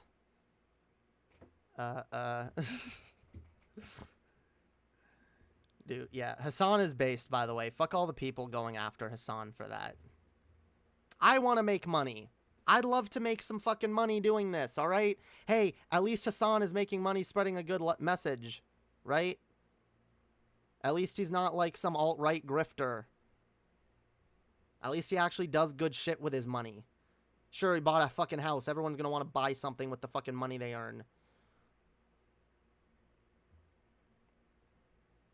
I love, by the way, people give fucking Hassan shit for buying a house. But like, and like, I don't know. Jamie, here's a hot take. The same people should be applied, the same should be applied to alleged rapists, even if you're 99% sure they did it. Don't ruin their lives until it's proven. Depends what you mean by ruin their lives. Because a lot of people say, oh my God, you're ruining my life because you're talking about this accusation. Like, an alleged rapist could say that his victim is ruining his life by simply telling their story. So if you use that logic, like, you know, like, it depends where you draw that line, you know? Yeah, a lot of dumbasses equate socialism with lifestyle ethics of voluntary poverty, which is a Christian virtue they never follow. Yeah, kind of interesting that you hold that position, but you also hold the position that giving people, the poorest of the poor people who are on welfare, a little bit of extra money as breathing room is somehow unethical. Anyway, I'm not trying to do gotchas here, I guess. I'm not Paul. But yeah, no, I'm concerned of that language because on average, it is way too easy to get away with rape. Way easier, by the way, than it is to get away with a false rape accusation. Do I got to pull out the statistics again? Do I got to pull out Chess's tweet thread? I've showed you guys before, okay? Most rape fucking cases, first of all, most rapes don't even get reported. And of the ones that do, such a minuscule fucking percentage of,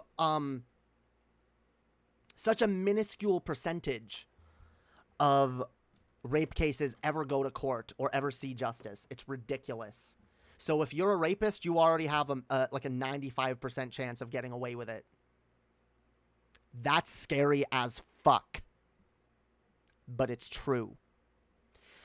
So, the fact that most rapists get away with it, and most victims are not believed, no, I do prefer believing all victims to, being super charitable of anyone accused of rape. Harassing them and denying opportunities as if it has been proven for sure is what I mean. Well, again, it depends what you mean by that, because if there are several victims coming forward about someone and you believe their story, Like, I think it's justified to react however you're going to react if you believe it, right? You're going to tell the person to go fuck themselves, and you're going to tell other people, hey, stay the fuck away from this guy. He's dangerous. He's an abuser, right? And you're going to want to tell other people so that more people know and more potential victims can come forward and talk about it, especially if it's someone who has any kind of a public platform. So, no, like, I think, honestly, like, we need to be, Wait, is there a contradiction there? I just don't want to normalize welfare for the able-bodied, that's all. I still think that, like, able-bodied can be extremely, like, a lot of people get called able-bodied when they're not. Or, see, able-bodied, what about able-minded?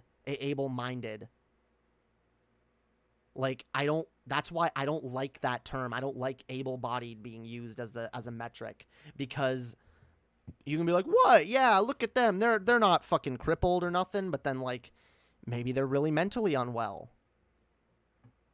And you don't know that. And a lot of mentally unwell people don't get the fucking help that they need. So no, even though I see people abusing the system, I don't care. I'd rather just let them fucking abuse it. Trust me, there's far more people that are on it that actually need it. And by the way, giving people a little bit of breathing room again is not just incentivizing people to not work. Okay? It's not. Because people are still going to want more. They'll always want more. I want to be the first billionaire anarchist. If you do that, Betty White, we as the left will have to rise up and eat you. I'm sorry. Sorry, yo. I believe it is unethical to be a billionaire, okay? I don't think it's unethical to be a millionaire. That's why I would cap, I would put a wealth cap at, like, I don't know, 800,000. Between 500 and 800, not million, between 500 and 800 million dollars, all right? You don't need more than that. If you have more than, as one person, more than, like, you know, between 500 and 800, nope, that gets taxed 100% beyond that point. Some people I know say a million. I don't want to go to a million. A billion. Nope. I want it to be short of a billion by a good margin. Because $1 billion in and of itself is more than anyone will ever need. $800 million is more than anyone will ever fucking need. Okay? You could pass down wealth to your great-grandchildren and still have some left over. Like, holy fucking shit. Maybe their cartilage in their knees is giving out even though they're 26.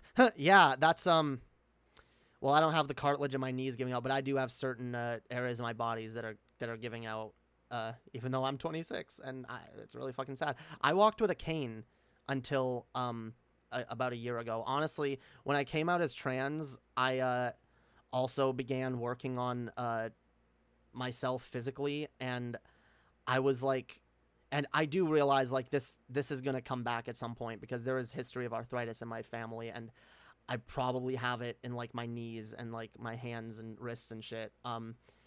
And yeah, that shit's not going to go away, but I stopped walking with a cane, and there are times when I sometimes want to use it again.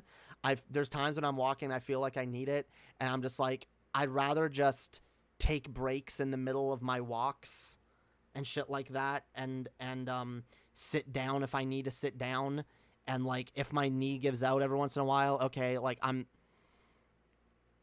good at falling in a way that it doesn't hurt that badly, so that's what I try to do, and I try to just, you know, but there are some people who are in a worse off position where they wouldn't be able to just stop using the cane. So yeah, like, a lot of people are in just different positions, different situations. I like welfare, okay? I want a welfare state. Overall, I want everyone to be protected. I don't want anyone to go hungry or to, you know, be impoverished. And yeah, I want people to have what they need. And You know what? Like I said, automation, a lot more people are going to lose their jobs. A lot of people lose their jobs for a number of fucking reasons. And a lot of people have been looking for jobs for a long time but can't get a new job. And they're not even counted as unemployed anymore. They can't even get unemployment anymore because they haven't had a job recently. So they're just fucked. There's a lot of situations that people are in, a lot of individual situations that, like, you know, probably if you talk to the individual person and saw where they're at, you'd probably even, like, approve and be like, okay, well, you can have welfare. But that's the thing. There are a lot of those fucking cases. And, like, it's so hard to tell the difference between that and someone who's abusing the system. I'd rather, and again, for the sake of children and whatnot, like, you can say, oh, I don't want children being raised by people like that, but that doesn't change the fact that they are, okay? No, I want everyone provided for. Everyone. Even lazy people. Yep, even lazy people. Because you know what? We can still socially disincentivize them to be lazy. We can be like, you lazy fuck. You're going to complain that you don't have a new car or a good TV or whatever. Well, you're a lazy fuck, so whatever. Go get a job or go do something. Go figure out something for society that you can, you know. You want to still socially disincentivize people that way? Sure, fine. But you'll never make a system that can't be abused in any way, okay? And, like, honestly, dude, I really want to tell you that, like, you're playing into the conservatives' hands right now. You are. You really, really fucking are. Because all the conservatives do is deflect and distract with these bad faith, irrelevant ass arguments by talking about how, oh, people on welfare, you know, who cares? Welfare is important. It's needed. And it's literally a right-wing argument to be like, oh, well, welfare queens exist though, so therefore we shouldn't have welfare. No. Those are the same people and types of arguments that are used to be like, oh, well, what if someone pretends to be trans to be an athlete, or what if they pretend to be trans to use the women's bathroom and creep on women? Just because it can happen or might on some rare fucking occasion doesn't mean that you gotta throw out the baby with the bathwater. And that's all these arguments. I'm telling you, the fact that the argument you're making right now is a normalized argument in society is part of the fucking problem, and it's exactly what conservatives want, and it's exactly what they will exacerbate and use to get rid of these systems in the long run. 100%.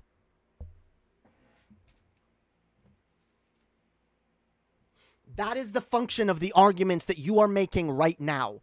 To create antagonism towards the poor, antagonism towards those on welfare, and antagonism towards the idea of some lazy-ass welfare queen leeching off the system, when a lot of the time, that's not the fucking case. By the way, there are checks and balances in place to make sure that people aren't abusing the system. Do some people slip through those cracks? Sure. But I'd rather have that happen than people literally falling through the cracks of the system and ending up homeless.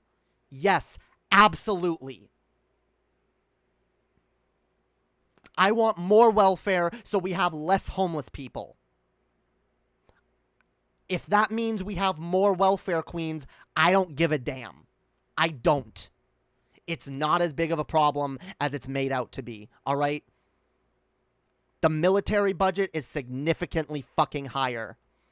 The amounts in taxes that billionaires don't pay is significantly fucking higher, okay? Focus your efforts. Why are you talking like a Republican and being like, but we can't afford this. We gotta be concerned about these social problems because, these social programs because we just can't afford it. What? America's the richest fucking country on the planet, okay? Countries like Canada are pretty damn fucking rich too, all right? We can absolutely afford some fucking welfare. And if there's anything that needs to be cut, I promise you, welfare is not the first thing. It's not even close to the ground floor, okay? Holy fucking shit. There is so much shit that we could cut. Police budgets, for one thing.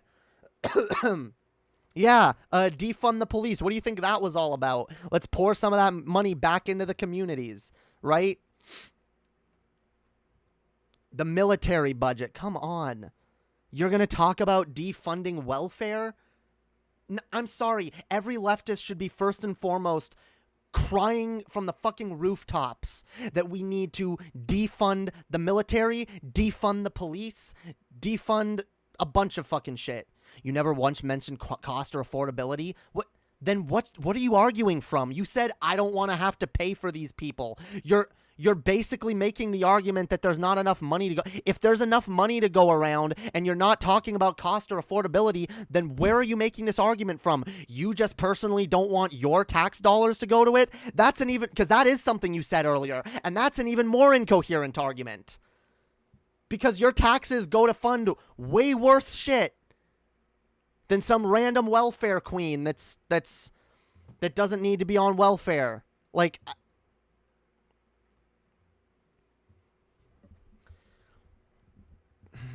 I'm not a socialist, but I definitely would rather have 1,000 welfare queens than one homeless person. Exactly. Because that is a better society in a lot of ways. First of all, welfare queens, you can say that they're useless, they're leeches, all you want. They're not, actually. They're buying shit. They're putting money back into the fucking economy. Okay? Which, whatever you want to say, it's still a good thing. That's how capitalism works. And we're still in a capitalist system. So, objectively, people on welfare are putting money back into capitalism. They're putting money back into the economy. Okay? Taxes don't pay for deficits. Deficits are paid for with GDP and trade credits. Econ 101. Yeah, I'm not the most well-versed on that shit, but, wait, two wrongs don't make a right? I saw you say that earlier. What the no, you don't get to just say two wrongs don't make a right as if that's some argument. What is your point? What is your point? Wait.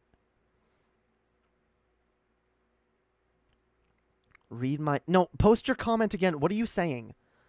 I read everything you said. Oh, wait. Oh, sure, I would give the mutilist. What is a wait? Mutilist line? As long as rich people are propped up, I'm fine with poor people being propped up. Wait. Okay, so you're saying that you're fine with it under the current system? You're fine with it under the current system because rich people are propped up, so you're fine with propping up poor people too. Okay, fine. I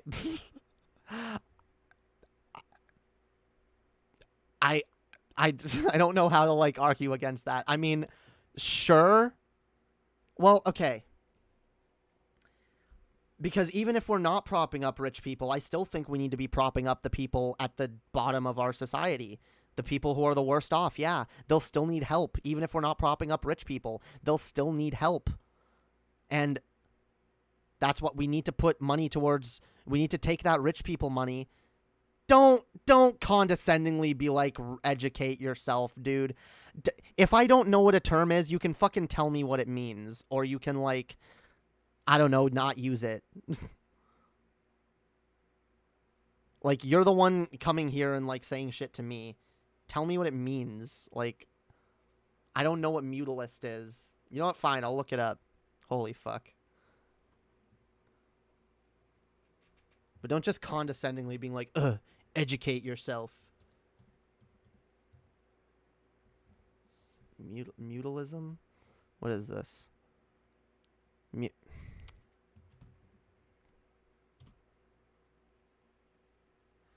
Mutilism is an anarchistic school of thought and economic theory that advocates a socialist society based on free markets and...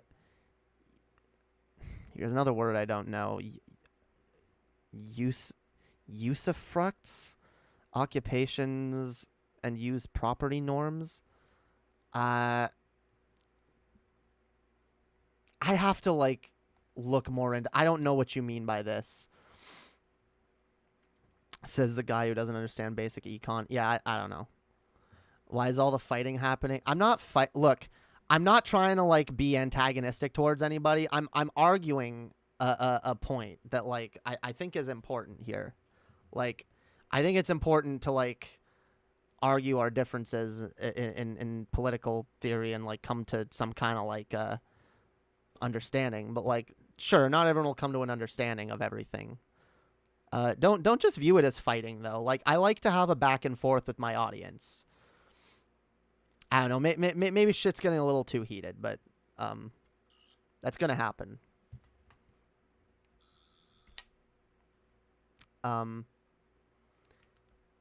Anyway, sure. So what you're saying is that it's not ideal. I still don't disagree. I don't agree, because I still think even under an ideal system, there will always be people at the bottom. There will always be people who need something or other, and we should always provide them help. Okay? We should always have systems in place to provide them help. And there should always be welfare systems, okay? Even in the most perfect socialist utopia, it'll still need, like, welfare systems. Maybe as we get better at, especially if we have, like, a job mandate, or, like, a job, like, if we have, like, a way for people to get jobs provided by the government, or to go, like, to a government agency and say, hey, I need a job. And they'll be like, okay, let's get you one. You know? We need programs like that, too. If that shit exists and we actually have good... I'm talking about good institutions in place for free, by the way. For hooking people up with the job that they are suited for. So that people can actually reach their potential and not just waste their lives and, like... or be forced to go to whatever the fucking shittiest entry-level job is at McDonald's or whatever, because that's all that there is, you know? Like, if we have a system that's, like, better suited to, like, you know, getting everyone where they need to be, then I still wouldn't be for getting rid of welfare, but I would be for maybe working towards, you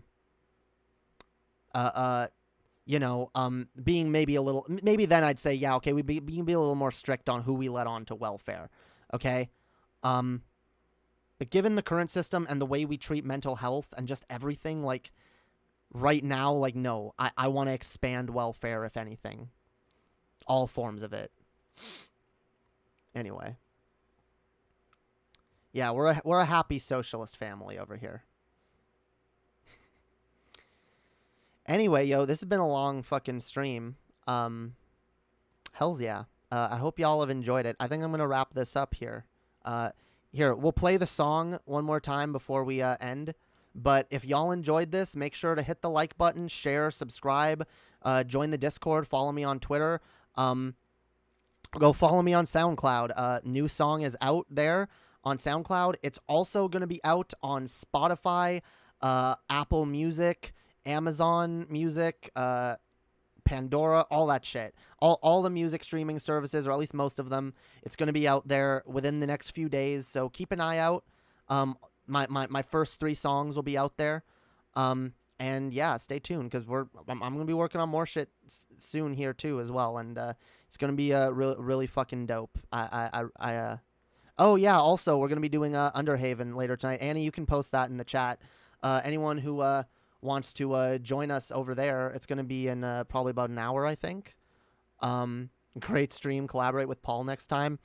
I don't know. Maybe he did offer. I actually do have an idea for a song with Paul. Okay, and I was kind of sad after that really shitty debate with him that, like, I was like, oh god damn it, now that I'm not on good terms with Paul, like, I'll never get to make this song. So I might actually, like, I do kind of have a song idea that I kind of want to do with him.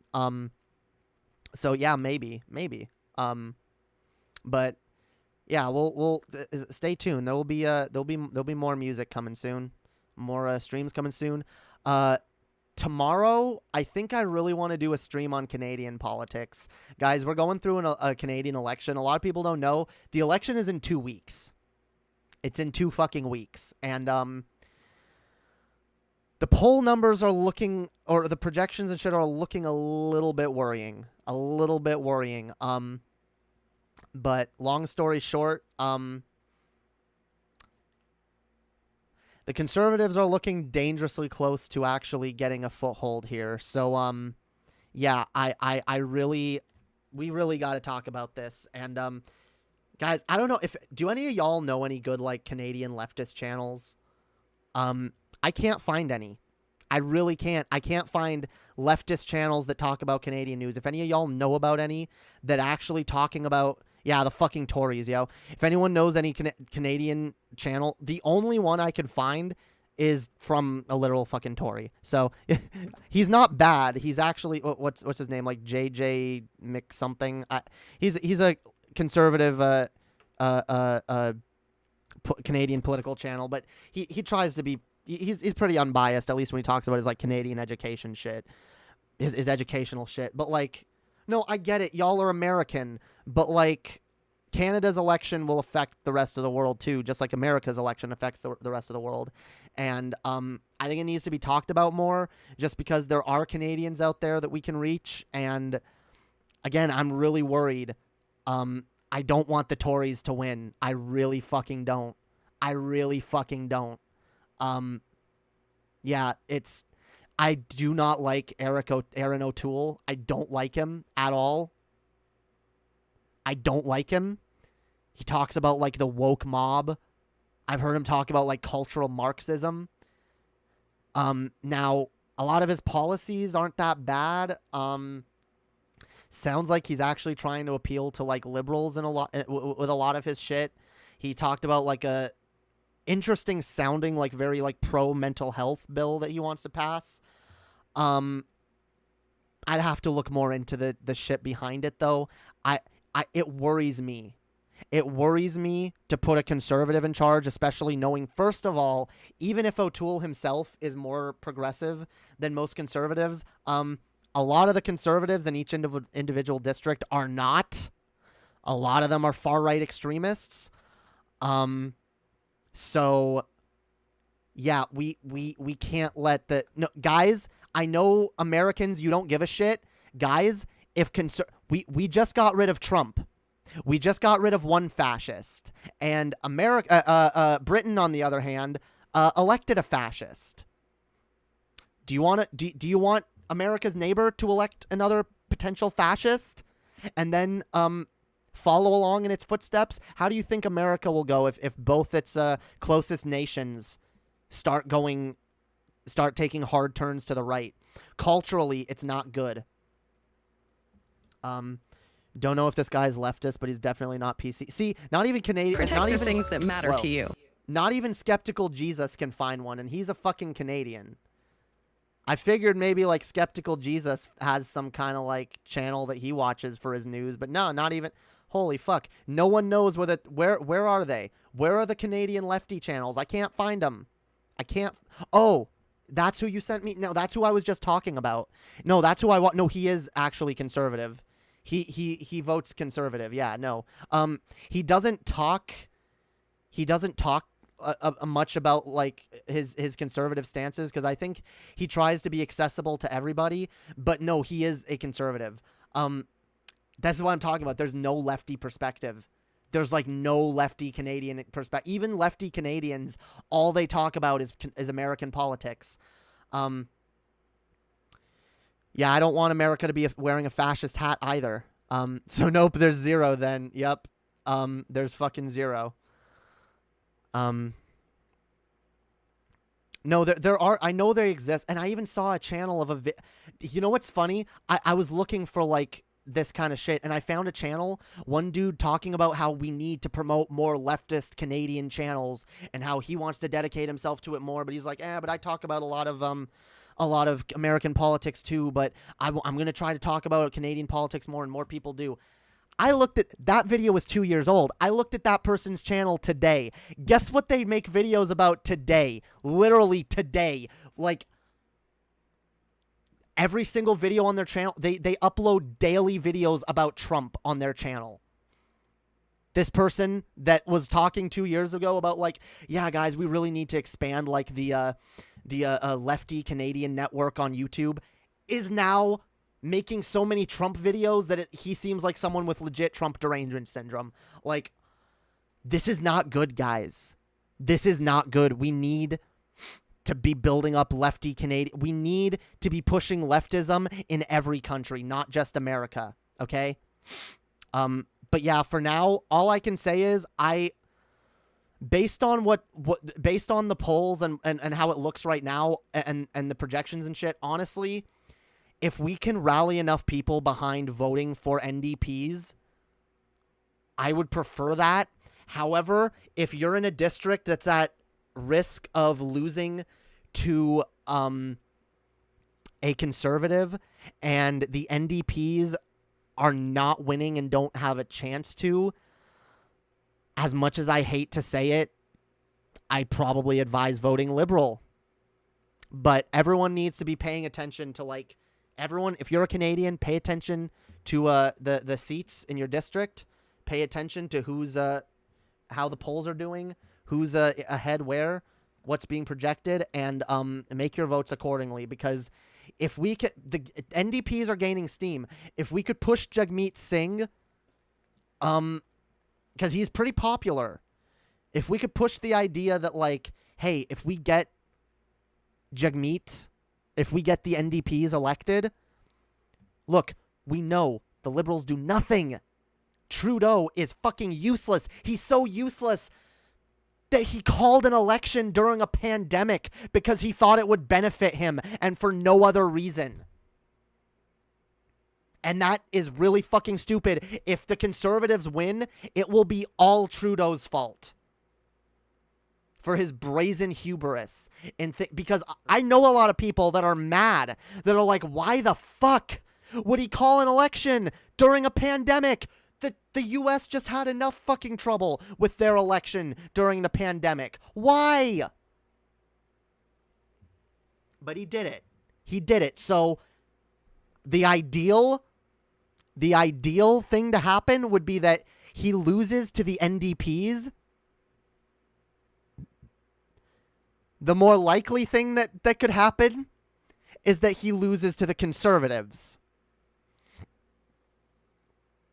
I guess the middle of the road outcome is that the Liberals win and don't lose too many seats to the Conservatives, because they're already losing ground to the Conservatives. They're also losing it to the NDPs, which is why, again, if we can push the NDP party, if we can push Jagmeet Singh, Canadians, guys, if you're out there, if you're Canadian, be pushing this shit. Be pushing politics with people, especially young people. Skeptical Jesus, yo, you got an audience. Maybe make a video talking about the election, talk about your perspective on it and who you think people should vote for. We need to be pushing, like, leftism in for Canadians. Like, there's not enough of a voice. There really fucking isn't. Yeah, it's definitely, it is biting him in the ass now, and it could end up biting all of us in the ass. I don't love Liberals, but I prefer them to Conservatives. Okay? And O'Toole can pretend to be as progressive as he fucking wants. Again, he's clearly more of a reactionary when it comes to the social issues. So he can virtue signal progressivism all he wants. I don't believe him. And I generally don't believe Tories when they say they're going to fucking do some really based shit. They usually don't. So, yeah, let's not let this country veer to the right. Let's not, guys. Let's vote. If you're Canadian, please vote. Make sure you're registered to vote. You can vote from home. There's no mail-in voting scandal here in in Canada, because I guess we're all adults who realize that, mail-in voting is a thing that happens, and especially under pandemic, it makes fucking sense. So we don't have, like, a wide group of people that are railing against mail-in voting. So, especially if you're a young person that doesn't often vote. You don't got an excuse now. You can literally just mail it in, okay? Go do that shit. Just please don't vote for the goddamn Tories. Do not vote for if you vote for the Conservatives, especially if you are, like, LGBT or you're, like, a socialist or whatever, like, you can look at all the good things that they say they want to do all you want, but a move to the right is still a move to the right, okay? A move to the right is a move to the right. We can't move to the right. A lot of these people are still fiscal conservatives in a lot of ways. A lot of these people still want to deregulate big business and shit. Like, we can't let them in power. They can promise us as much as they want. We can't put them in power. Just wait. Some PCC goofball will try attacking it. Yeah, dude. No, maybe the bloc will attack it. The French nationalists will be like, motherfucker, they're using this mail-in voting. This is this is how they suppress the votes of French Canadians. This is why we need an uprising. This is why we need to arm ourselves with our smelliest baguettes and our hardest cheese. We have to go to the streets. We have to storm Parliament. We have to make sure that these election thieving bastards don't get away. Yeah. We cannot let them steal the election, motherfuckers. We can't let it happen, guys. We can't let it fucking happen. I love me some smelly baguettes. Yeah, dude. Holy shit. Hells yeah. French Canadian are more cringe than regular French. No, they objectively are. Yeah, objectively are. Anyway, I know people are going to leave as I talk about Canadian politics. People are like, I don't care. I don't want to hear about it. Guys, it's important. And you know what? I'll do a stream. I'll label it Canadian politics. We're gonna deep dive into it probably tomorrow, maybe the day after. I got to put some shit together and you know, I got to do a little bit of research. But yeah. We got to talk about this. It's not being talked about, and if the Conservatives win here in Canada, it'll be very fucking bad. Okay, we need to be fighting against it. Hell yeah. Anyway, I meant to only like touch upon that before ending the stream. Oh, that's probably why a lot of people are left too, because I said I was ending. All right, I love y'all. Y'all are amazing, beautiful, wonderful people. All of y'all. Okay. Thank you for watching. Thank you for chilling. Again, like, share, subscribe, all that shit. Join the Patreon. Only $2 a month. Help me support all the shit I'm doing here, especially if you like my music. Any of this shit, you know, support me. Really fucking helps. I love all of y'all. We'll see y'all next time. Peace out. Have a wonderful night, guys.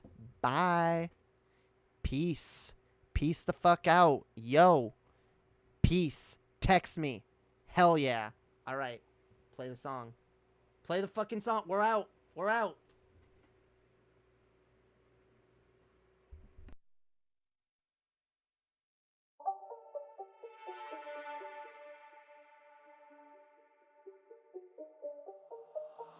I'm a son of a bitch. I'm a son of a bitch. I'm a son of a bitch. I'm a son of a bitch, yeah. God damn your righteous fucking plan, bitch. I ain't rich, I ain't what you wish. You will never be enriched. You're a leech, you're a fucking leech. You will never have no reach. What the fuck was there to teach? Learn my fucking own lessons. I'm my fucking own blessing. Who the fuck you messing with?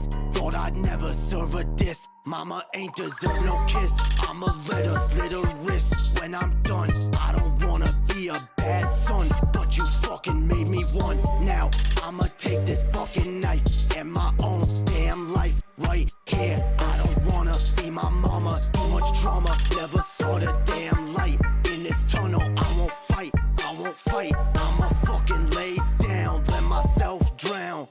No one will save me anyway. No one will save me anyway. No one will save me anyway, cause I'm a son of a bitch. I'm a son of a bitch. I'm a son of a bitch. I'm a son of a bitch, yeah. I'm a son of a bitch. I'm a son of a bitch. I'm a son of a bitch. I'm a son of a bitch, yeah. I know angel bitch. I'm the devil you feared. Yeah.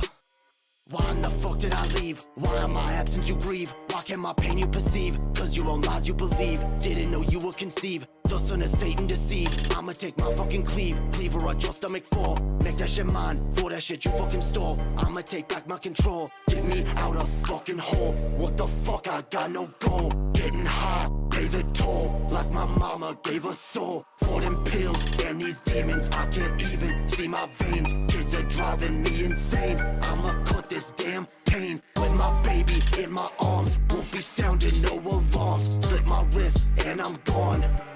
Yeah, no one will save me anyway. No one will save me anyway. No one will save me anyway. No one will save me anyway. Cause I'm a son of a bitch. I'm a son of a bitch. I'm a son of a bitch. I'm a son of a bitch. Yeah, I'm a son of a bitch. I'm a son of a bitch. I'm a son of a bitch. I'm a son of a bitch. Yeah.